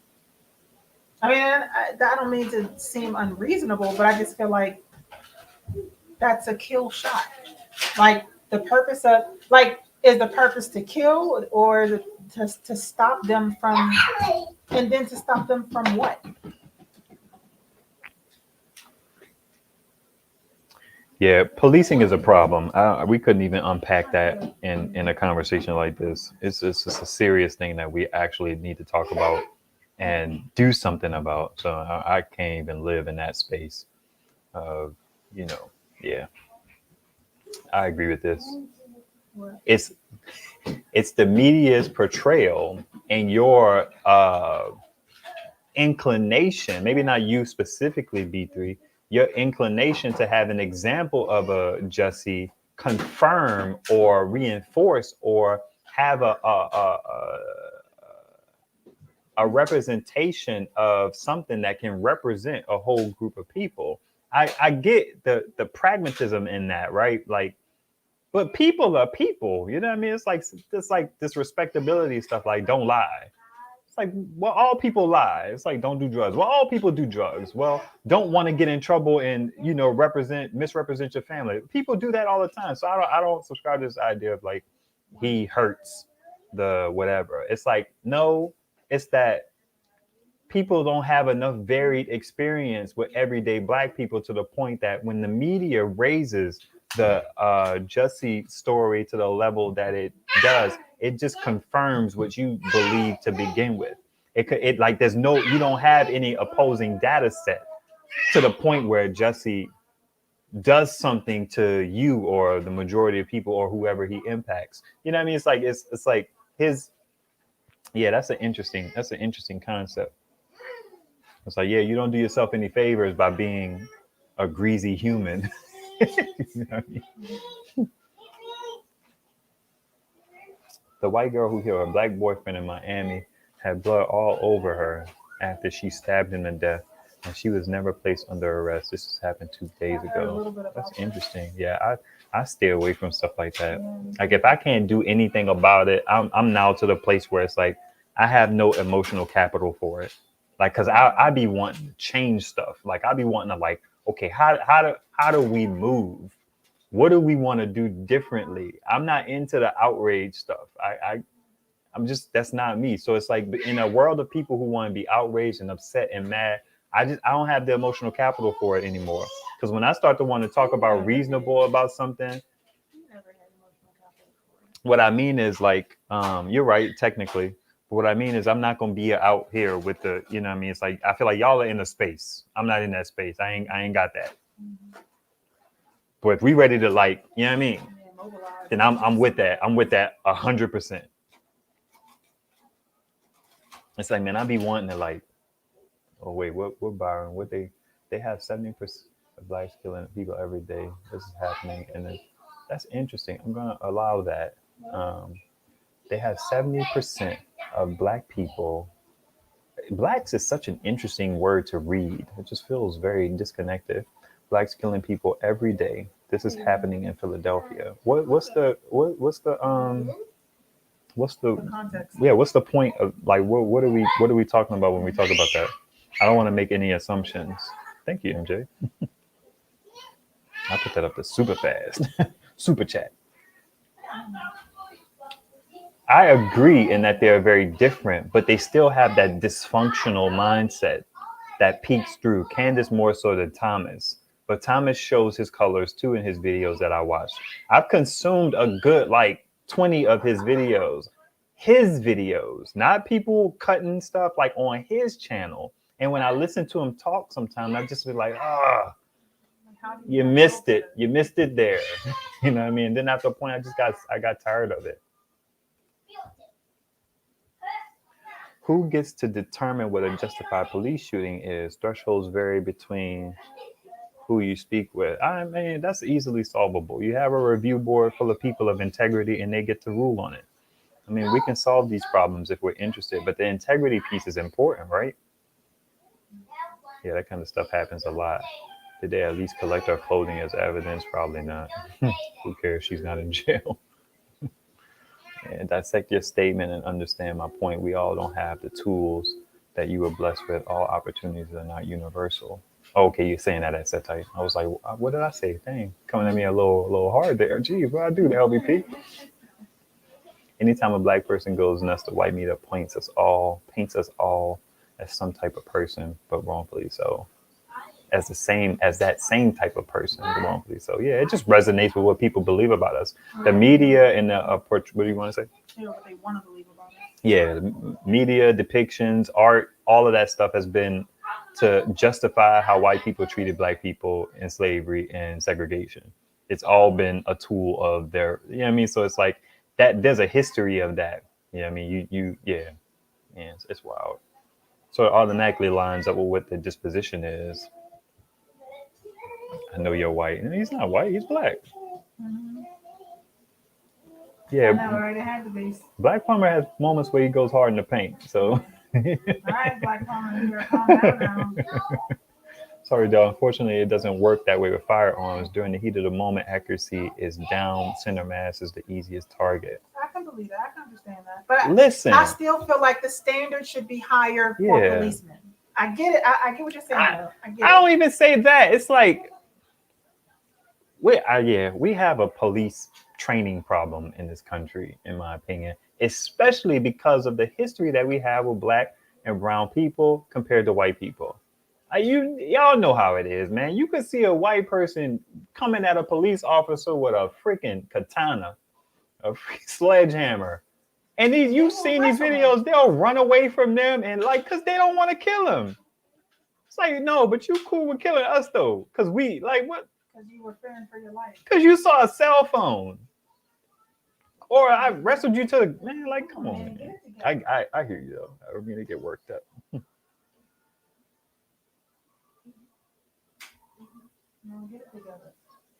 They need to not be so doggone scary. Like if you scare Coffer back up, don't be the hero.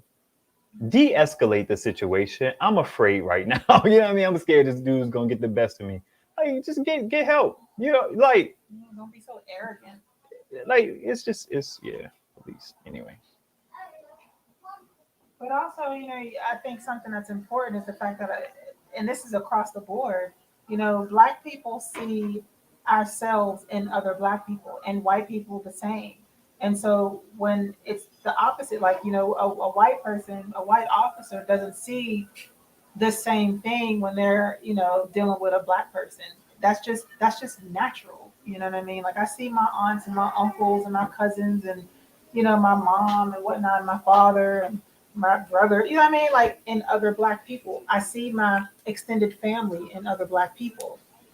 You know what I mean? Like I hope that point is being made.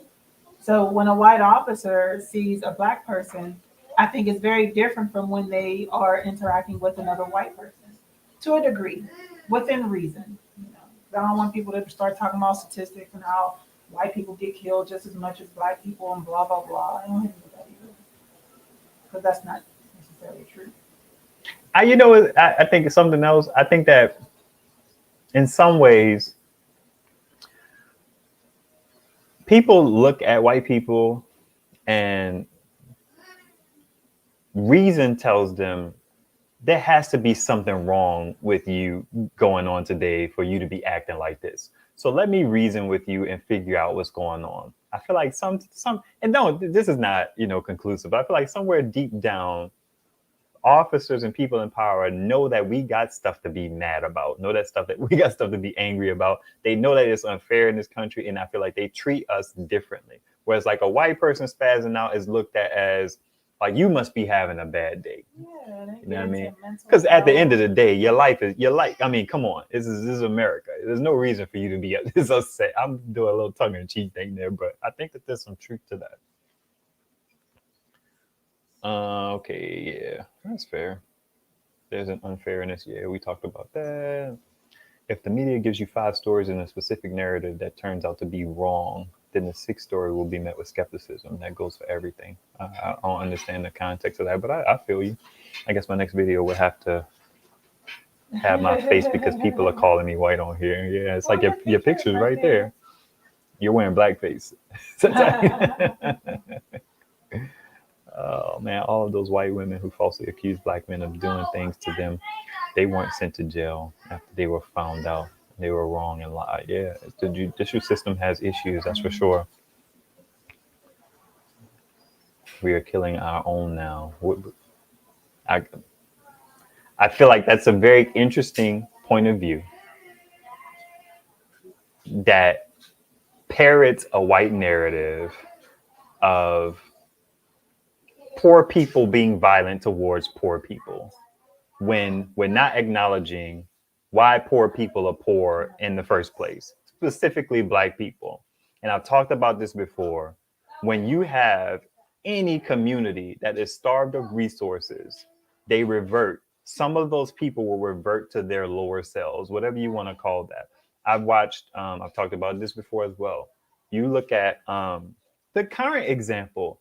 Think about when there was a toilet paper shortage and how people acted towards each other. And then you look at a community that has been starved of resources for centuries, definitely decades. And then we like, yeah, but black people are killing black people at an alarming rate. It's like, well, okay, what you expect? And it's not even that community is starved of resources. Not only is the community starved of resources, but then things are brought into the community to destroy it. You know what I mean? It's like, what are we talking about here? When we make these kinds of statements? Like what are we talking about? I don't understand that. Byron? This is showing you how unjust the system works.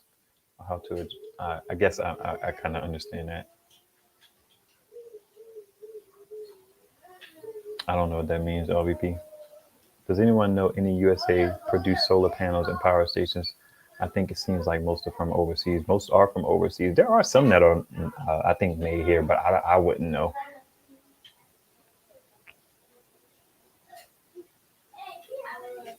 Yeah, tasm is an option.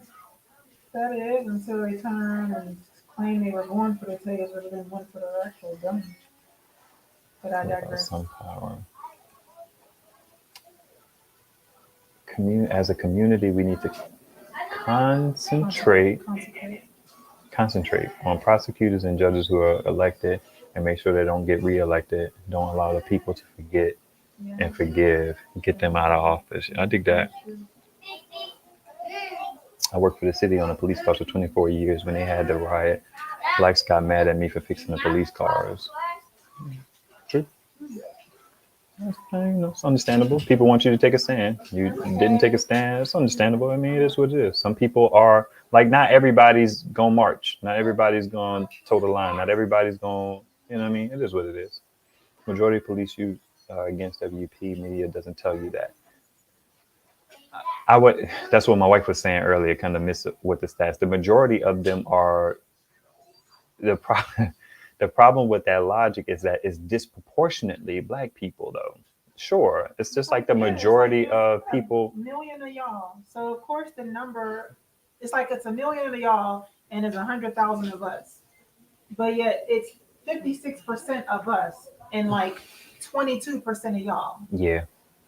So it's the same thing on our side. When I say our side, I mean, against some of these groups, I've seen people talk about how, like, the welfare situation, people will be like, yeah, but more white people are on welfare than black people. And I'm like, yeah, but it's disproportionately more of us on it compared to them. Of course, there are more of them on it. It's like this simple-minded logic.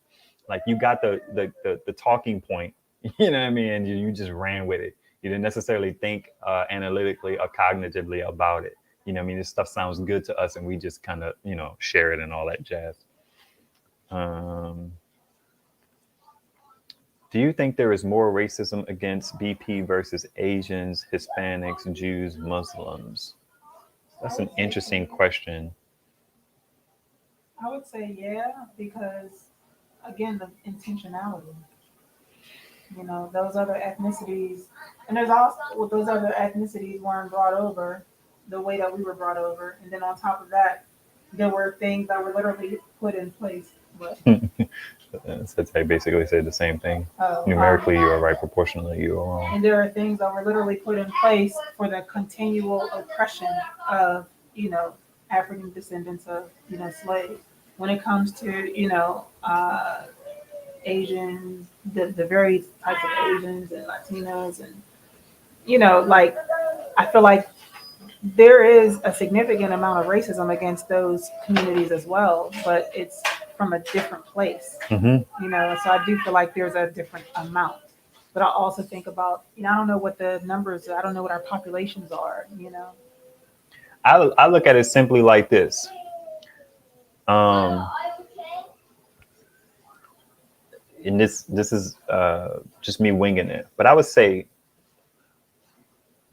if you look at the fact that we didn't come here voluntarily, and compared to people who migrated here, immigration and all that jazz, I feel like they signed up to have to deal with WPs. We didn't sign up for it. That's how I look at that. I don't know how to quantify more. I don't know how to do that. I don't know.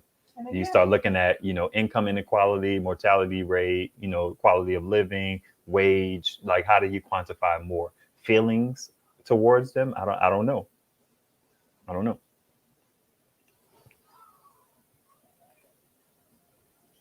There was there was no toilet paper shortage ever. Supply chains, perhaps. Plus, toilet paper is unsanitary. Use wet wipes. Hello.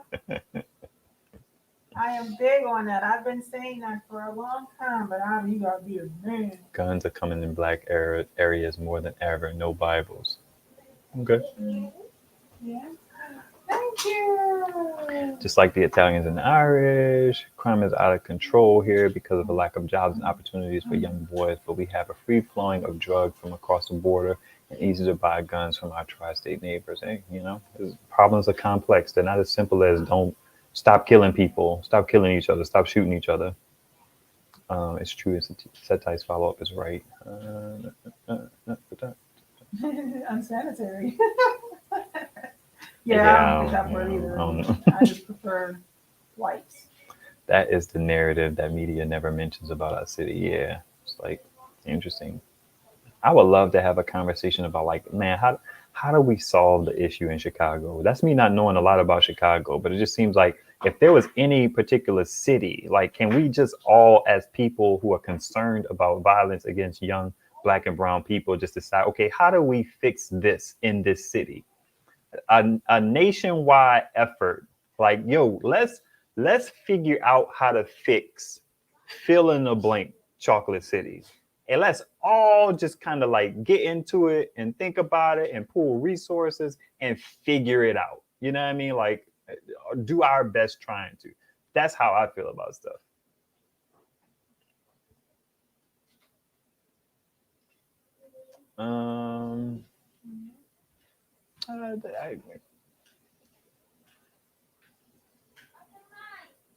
That's a little oversimplification, but I get it. Racism is just different. I know Asians who are hurt because people assume they're good at math. So even positive racism can hurt. I would plug stereotypes in there just to be technical, but I hear you.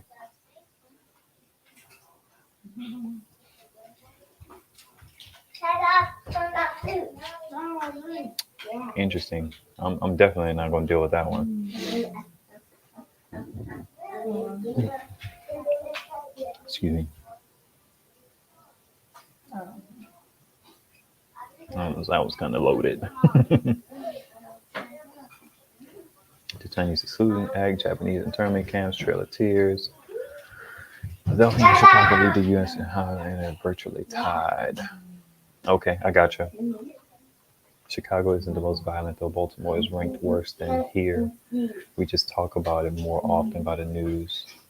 We just get talked about more often in the news. This country has a history of hate, that's for sure. I made it to the end of the comments. We 3 hours and 20 minutes in. It has been wonderful hanging out with you guys. If any of you guys, listen, have disagreed with things that I have shared, and you want to have a discussion about it, but you want to actually have a discussion, I'm open to it.